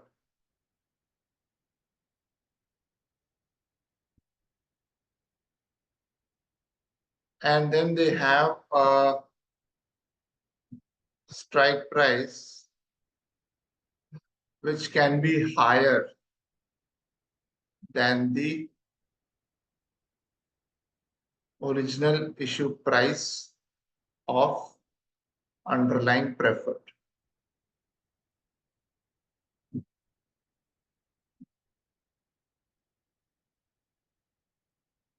And then the last one is strike price same as the original issue price of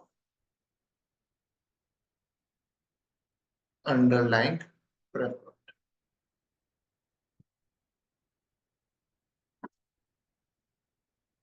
Now, when we will build the breakpoints, when we will do the OPM allocation, right? And I am saying again and again repeatedly about the breakpoints. I am not talking about the current value method or the probability weighted expected return method, because of the reason that, I am saying again and again that option pricing model or option pricing method is the heart and soul of the 409A valuation. Okay. If you understand how to build the breakpoints, and if you understand that, how the various classes receive value, based on their terms and the priorities, then you will, over the period of time, you will be able to build the current value method and or the probability weighted expected return method on your own. I am not saying that I will not do CVM or POM at all. I am not saying, but I will be spending more time on the option pricing so that, like, your base is strong, and then we will move on to CVM or probability weighting. On the whiteboard in tomorrow's session, we will also do an example also of CVM. Okay. Now there are some features, more features of the common stock and the preferred stock, okay, that we will understand. Like common stock, in our purpose, okay, common stock does not receive dividends.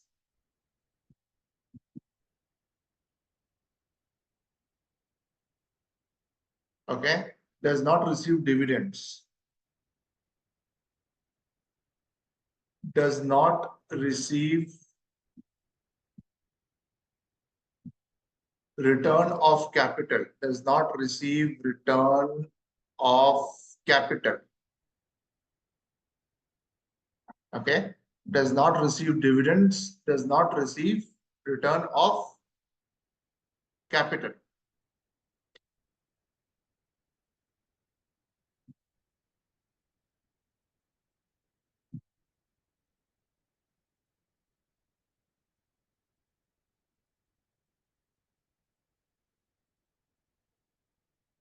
Always participating in nature, always participating in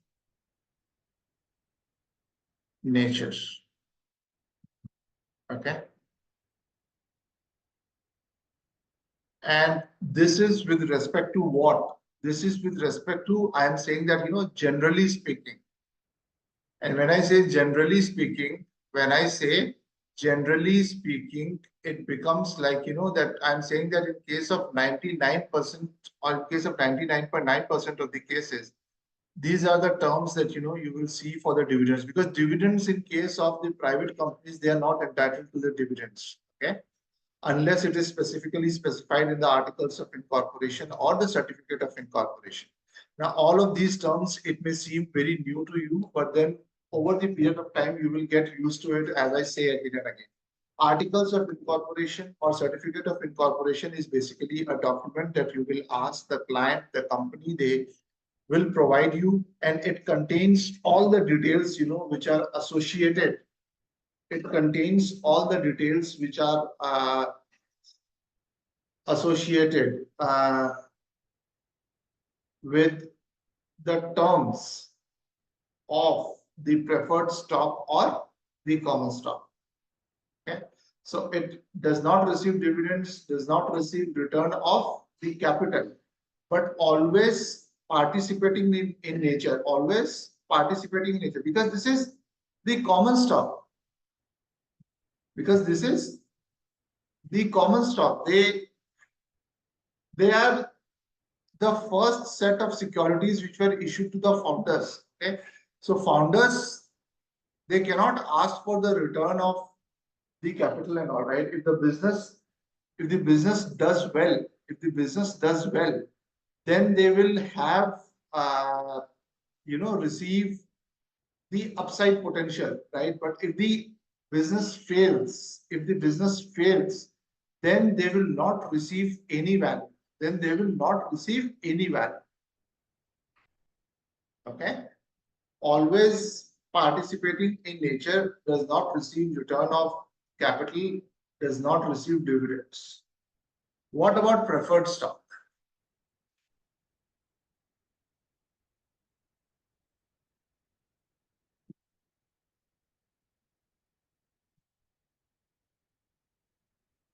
Again, generally speaking, I'm saying, okay. And when I say generally speaking, I mean to say in 99.9% of the cases of the projects, okay.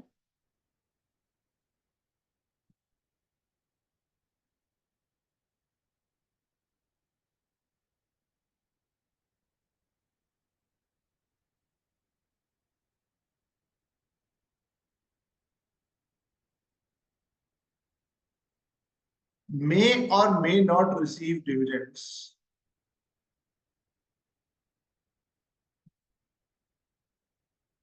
May or may not receive dividends.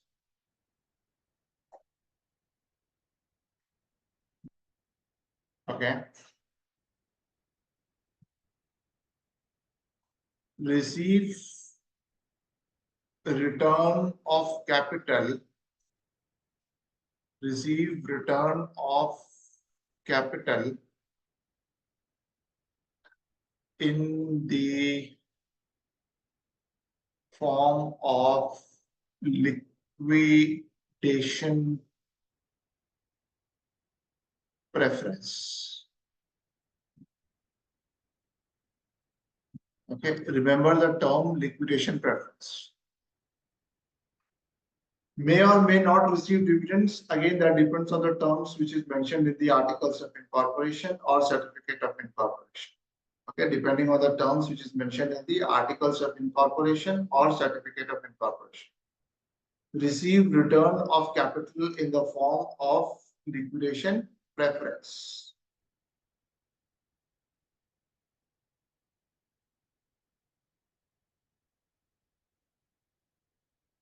Okay, always participating in nature. Always participating in nature, which means that, I mean, this was about the common stock, right? Always participating in nature. But in case of the preferred stock, it can be participating, I should say fully participating. It can be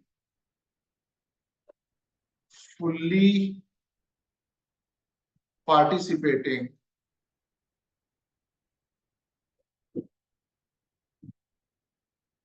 non-participating. It can be fully participating, non-participating, or participating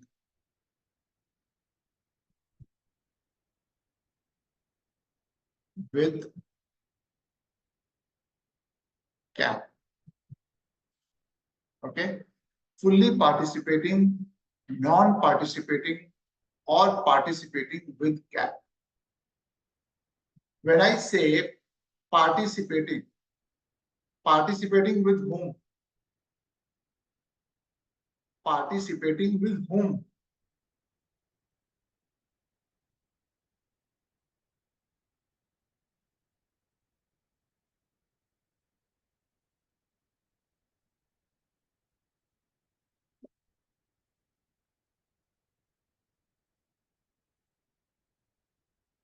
The answer is participating with the common stock. That they receive value, that they receive value with the common stock. That they receive value with the common stock.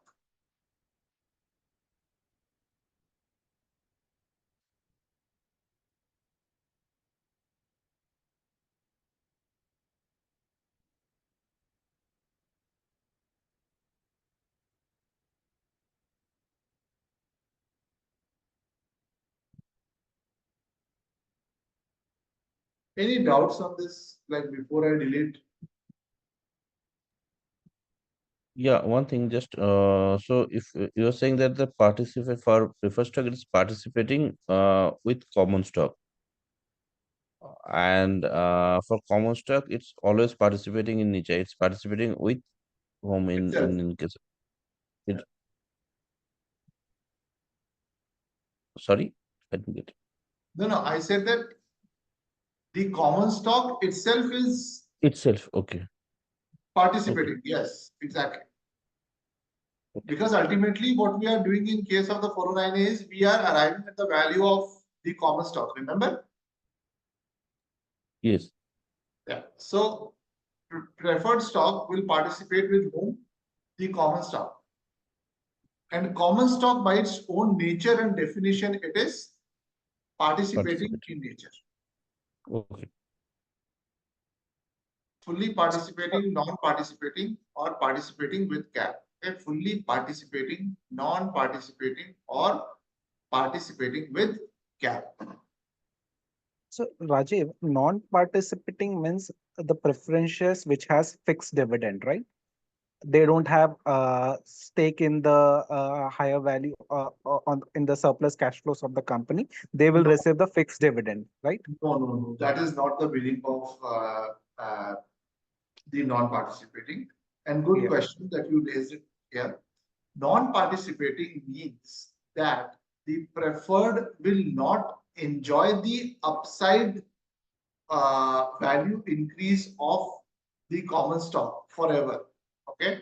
What happens is in case of non-participating preferred stock, they will first of all receive the liquidation preference. Okay. They will first of all receive the liquidation uh, uh, preference, which is basically the return of the capital. Okay.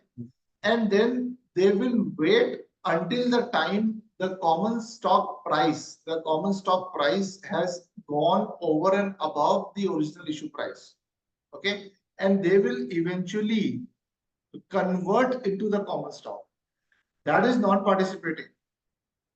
Non-participating preferred will eventually convert into the common stock, but the participating will not convert into the common stock because they will enjoy the liquidation preference as well as they will enjoy the upside, you know, the potential of the value of the common stock. It is actually a bit hard to explain I mean using words and on the whiteboard. But if you can just remember as of now, like these three features of the preferred stock, in practicality, in details, you will definitely understand that what exactly I mean when I say the fully participating, not participating, and all. Like when we will go into the model and start building it up. understood. Okay, fine. Yeah. As of now, just remember that the preferred has got like three features. One is fully participating, one is not participating, or one is participating with cap. Now,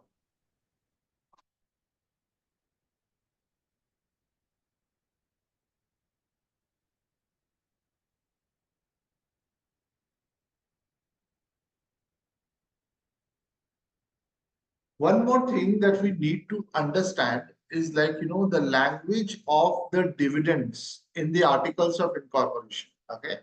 Language of dividends in the articles of incorporation. So what happens is, suppose, and I said that the common stock are not entitled to the dividends, right? Only the preferred stock is entitled, right, for the same. So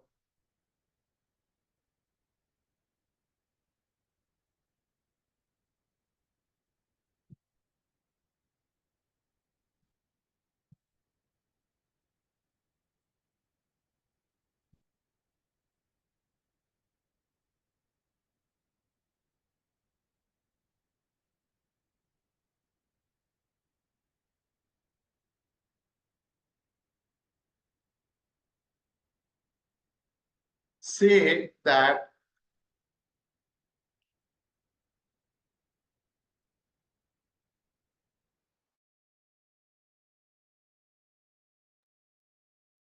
say that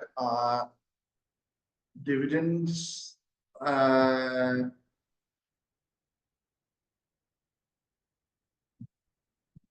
say that dividends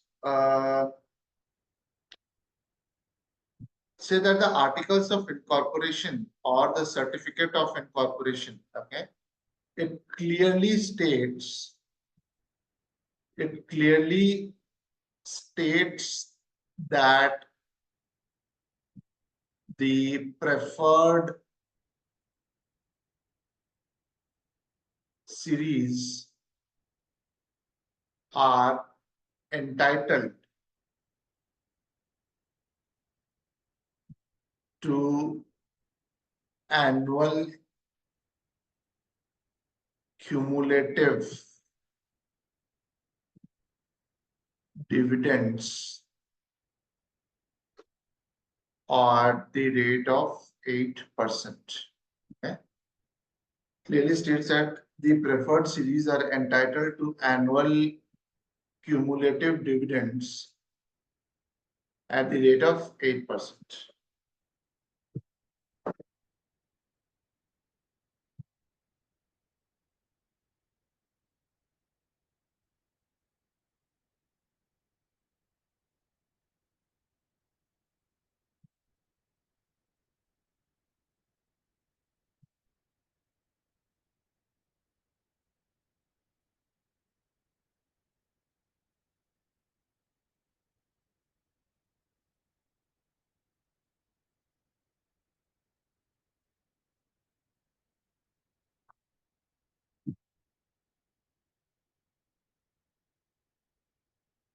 When dividends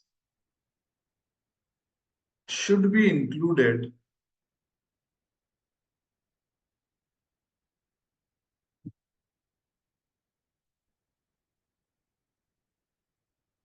in the analysis, when dividends should be included in the analysis, the usual language is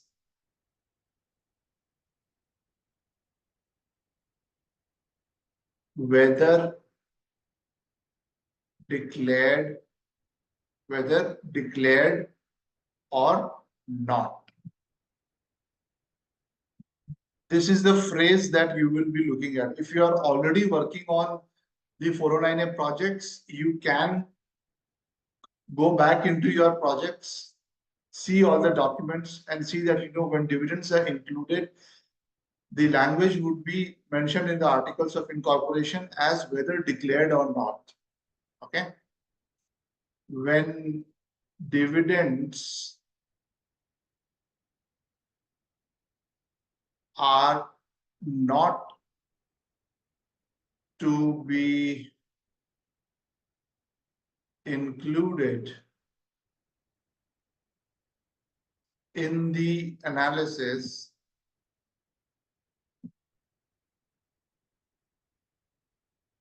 the usual language is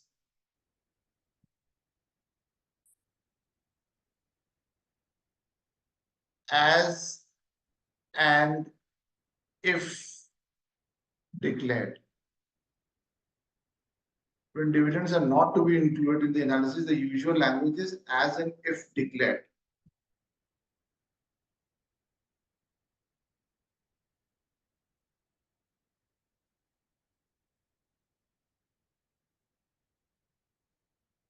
Now, on the same topic of dividends, dividends can be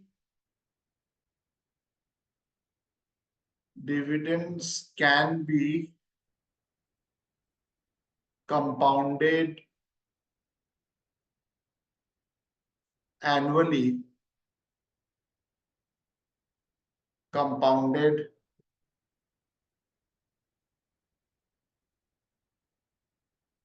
semi-annually, compounded quarterly,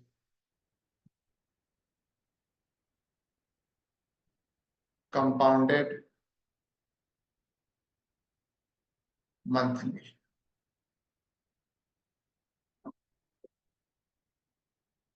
Okay. Compounded annually, compounded semi-annually, compounded quarterly, and compounded monthly.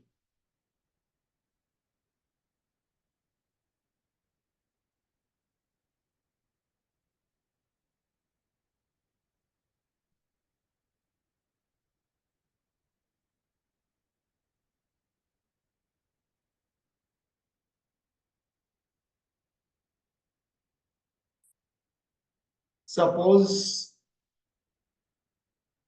there is 8% dividend, assuming, okay, and it is cumulative. What is the meaning of cumulative and non-cumulative? What is the meaning of cumulative and non-cumulative?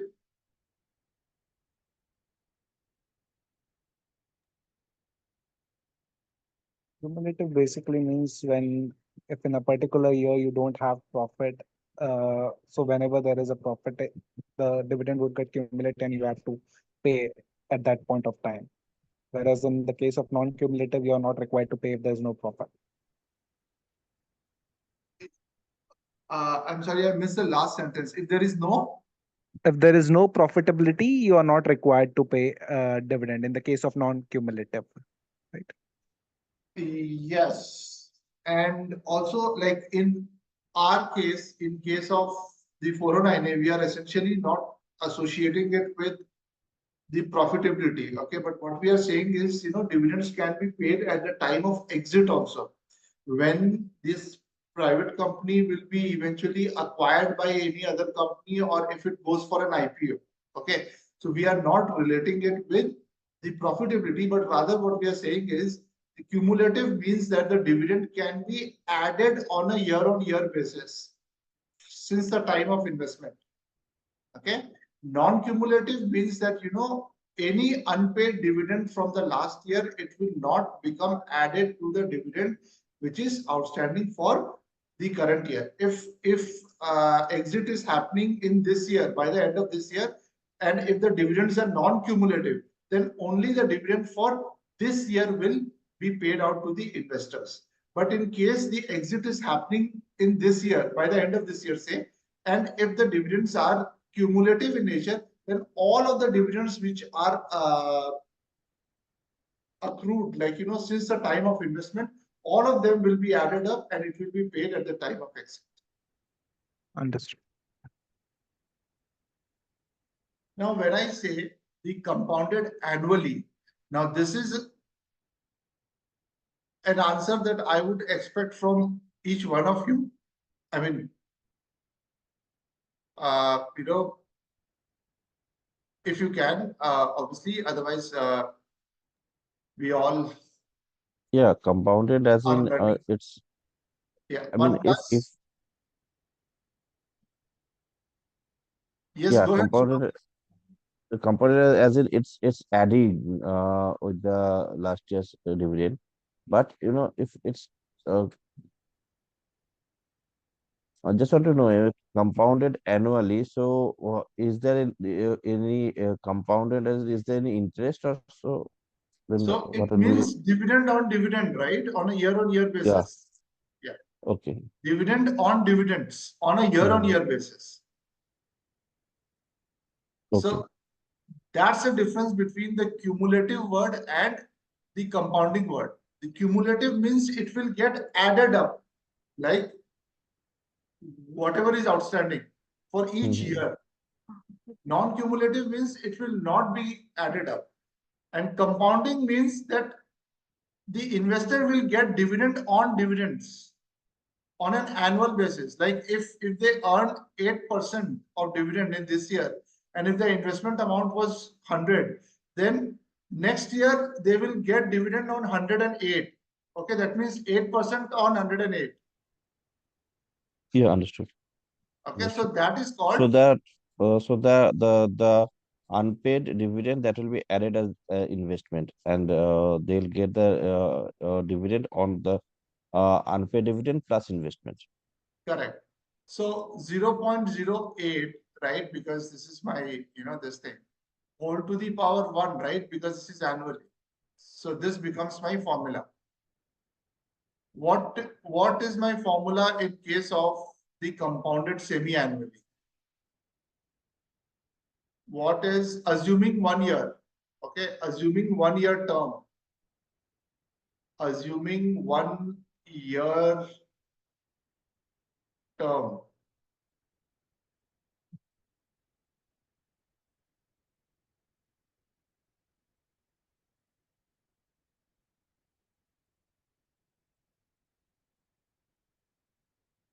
What will be the formula for compounded semi-annually? So 1 plus r raised to 1.2, 1 Say by that 2, again, sorry. 1 plus r, which is here in the case 8%, So R is over here 0.08. yeah, raised to 1 by 2, And 0.5 Raised to 1 by 2. which is 0.5. Yeah, yeah. to the power 0.5. Yeah. Okay. So it is actually the other way around, because when I am saying that this is the compounded semi-annually, right? The 8% itself becomes the compounded semi-annually.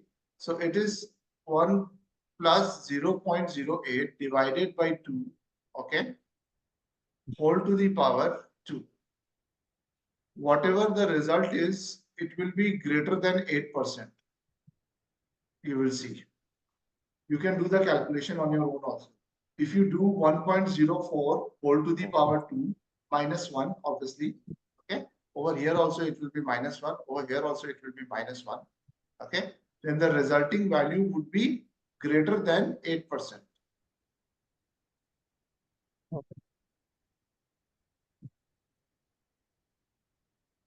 Similarly, in case of the compounded quarterly, the formula is 1 plus 0.08, 1 plus 0.08 upon 4, okay, whole to the power 4 minus 1. This will also be greater than 8%.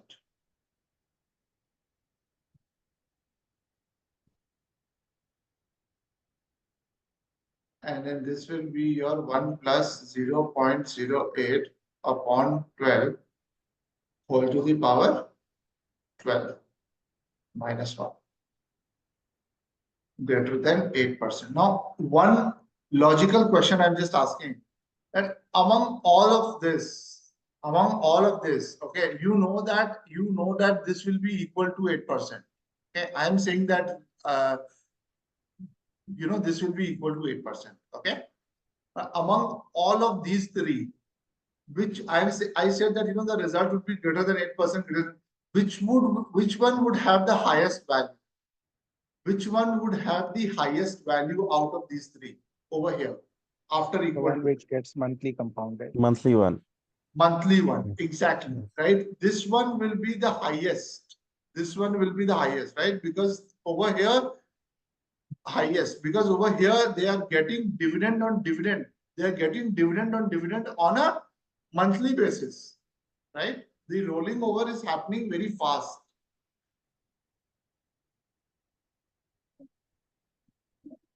The rolling over is happening very fast.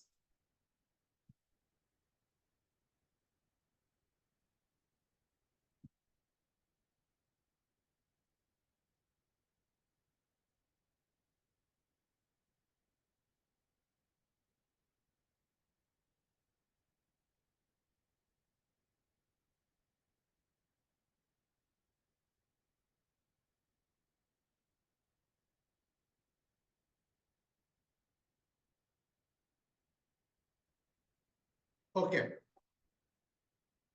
The next topic, I think in today's session we can, like, keep up to the vesting schedule, if that is okay.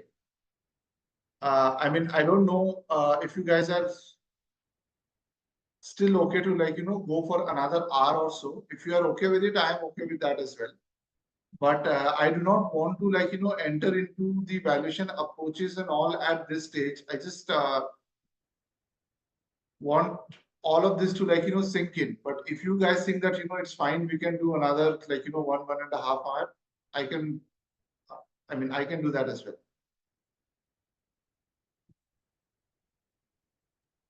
Yeah, no, whatever you think better, so it's okay for me. Same So here. yeah. Okay, so let's understand the vesting schedule for today's session. Okay. Uh, Vesting schedule.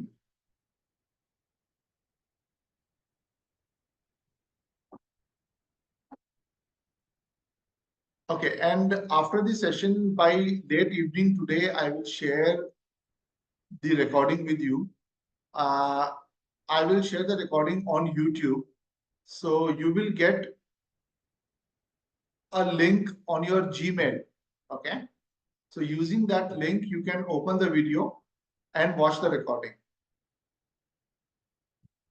The recording will be saved exclusively for you both. It will not be open to, uh, you know, uh, I mean, it would not be open to all. Okay.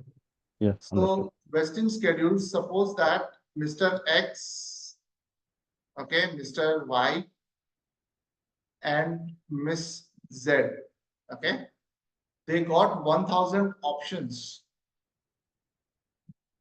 each, okay, and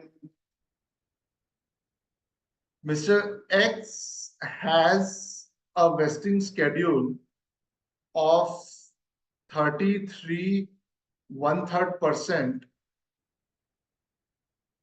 each year. Okay, Mr. Y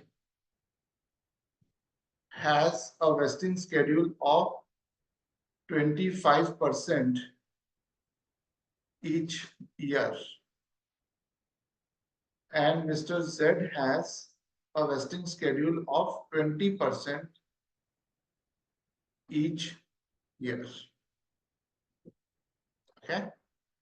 Then suppose that over here we have, like, this thing that we build a chart like this. Okay, say year 1, year 2, year 3, year 4, year 5. Okay, and this becomes your Mr. X, Mr. Y, Mr. Z. So year one becomes, like, 333 point, or like, I should not take the fractions, because options it cannot go in fractions. So First year, based on their 33 1/3% vesting schedule, they can only exercise 333 options at the end of year one. Mr. X can only exercise 333 options at the end of year one. At the end of year two, they can have 333 options more. So at the end of year two, if they have not exercised this, in total, they can exercise 666 options. Okay. Similarly, in case of year three, it will be 334 options. Similarly, for Mr. Y, the vesting schedule is 25%, right? Similarly, for Mr. Y, the vesting schedule is 25%. So it becomes 250, 250, 250, and 250. Okay. In case of Mr. Z, it becomes 200, 200, 200, 200, and 200. Why this kind of the and like out of these three, a logical question again, out of these three, which one is an stronger employee? Like, which one had a good negotiation skills with the management? Or in other words, which employee did negotiated really well with the management? Mr. X. Mr. X, exactly. Because Mr. X can encash all the options at the end of third year and leave the company, right? And join another company somewhere else, right? And then same goes with Mr. Z. Mr. Z, I'm sorry, Miss Z. She had a very,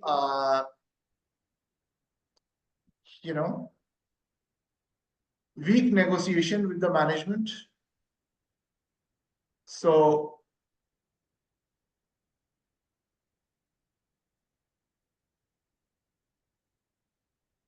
I'm sure that you're able to understand the vesting schedule concept.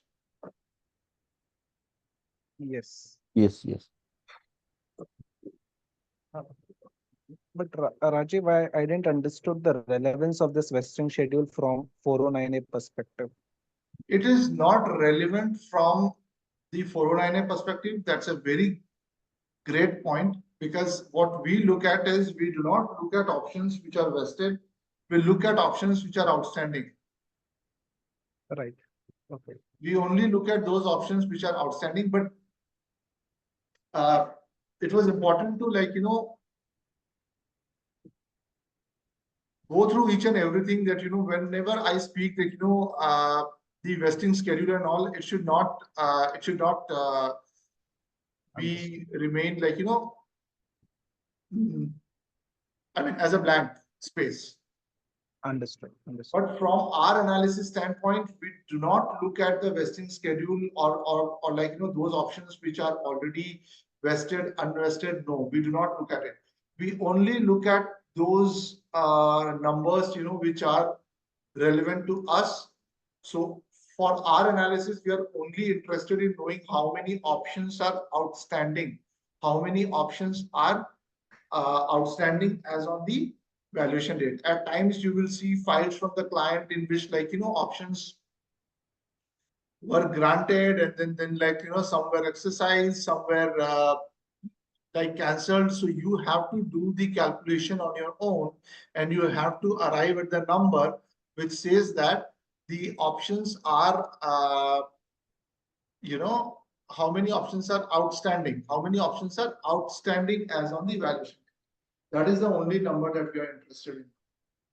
So when you say outstanding, it should have been granted, right? It doesn't mean that the entire pool will not take entire ESOP pool, outstanding pool. We'll take only those that are granted and are outstanding, right?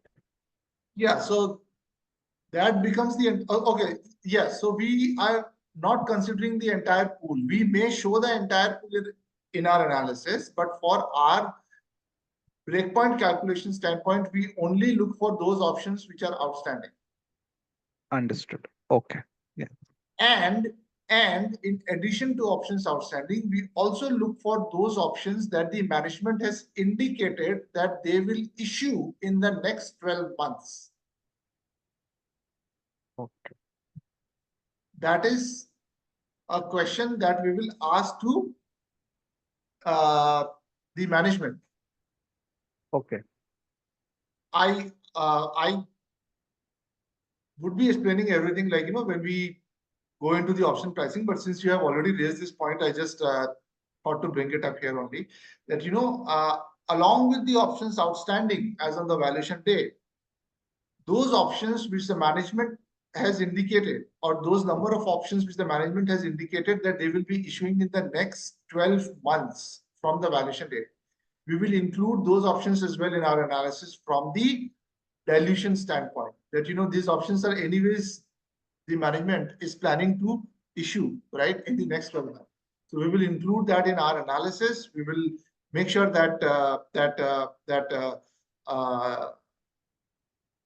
the common value is diluted appropriately, because it's a known event, right? The management itself is saying that, we will be issuing X number of options at this price. So the underlying strike price would be the price that we will arrive in our analysis. So it will be an iterative calculation. I don't want to go into the details. It will become very Fair, complex at this fair stage. enough. Yeah. But yes, good questions, I must say. Like, it's a highly interactive thing, and which I really appreciate, because only me having the conversation might not help always. So it's always good to have interactive sessions. So let's keep our session for today till here. And tomorrow again, we'll meet at the same time at 2 p.m. Okay, if that sounds good Okay. to you guys. Yeah, Yeah. okay. Rajiv, before you drop down, just one couple of things.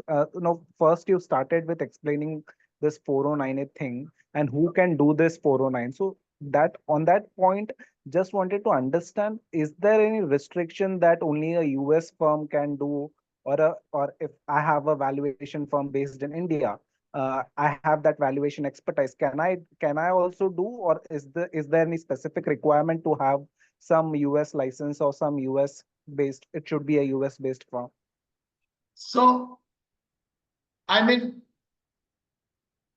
as far as I understand from the practice standpoint, I do not have a lot of knowledge about this question. But as far as I understand, when you will sign the reports, right, for that purpose, you need to have a US based valuation, you know, credential.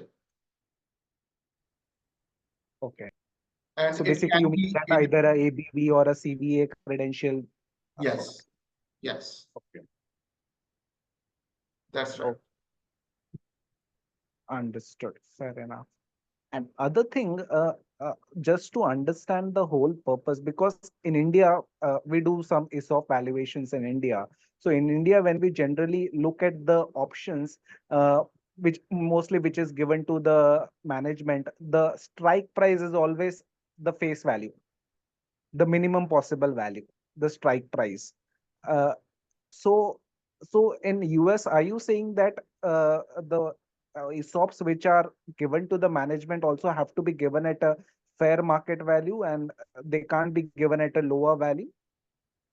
This should not be given at the lower value, because IRS has clearly indicated the terms that, any stock options which have been issued to the employees and or the management should be issued at the fair market value. Otherwise, it will involve the taxes and the penalties, like, higher or lower, if it goes higher or lower than the fair market value.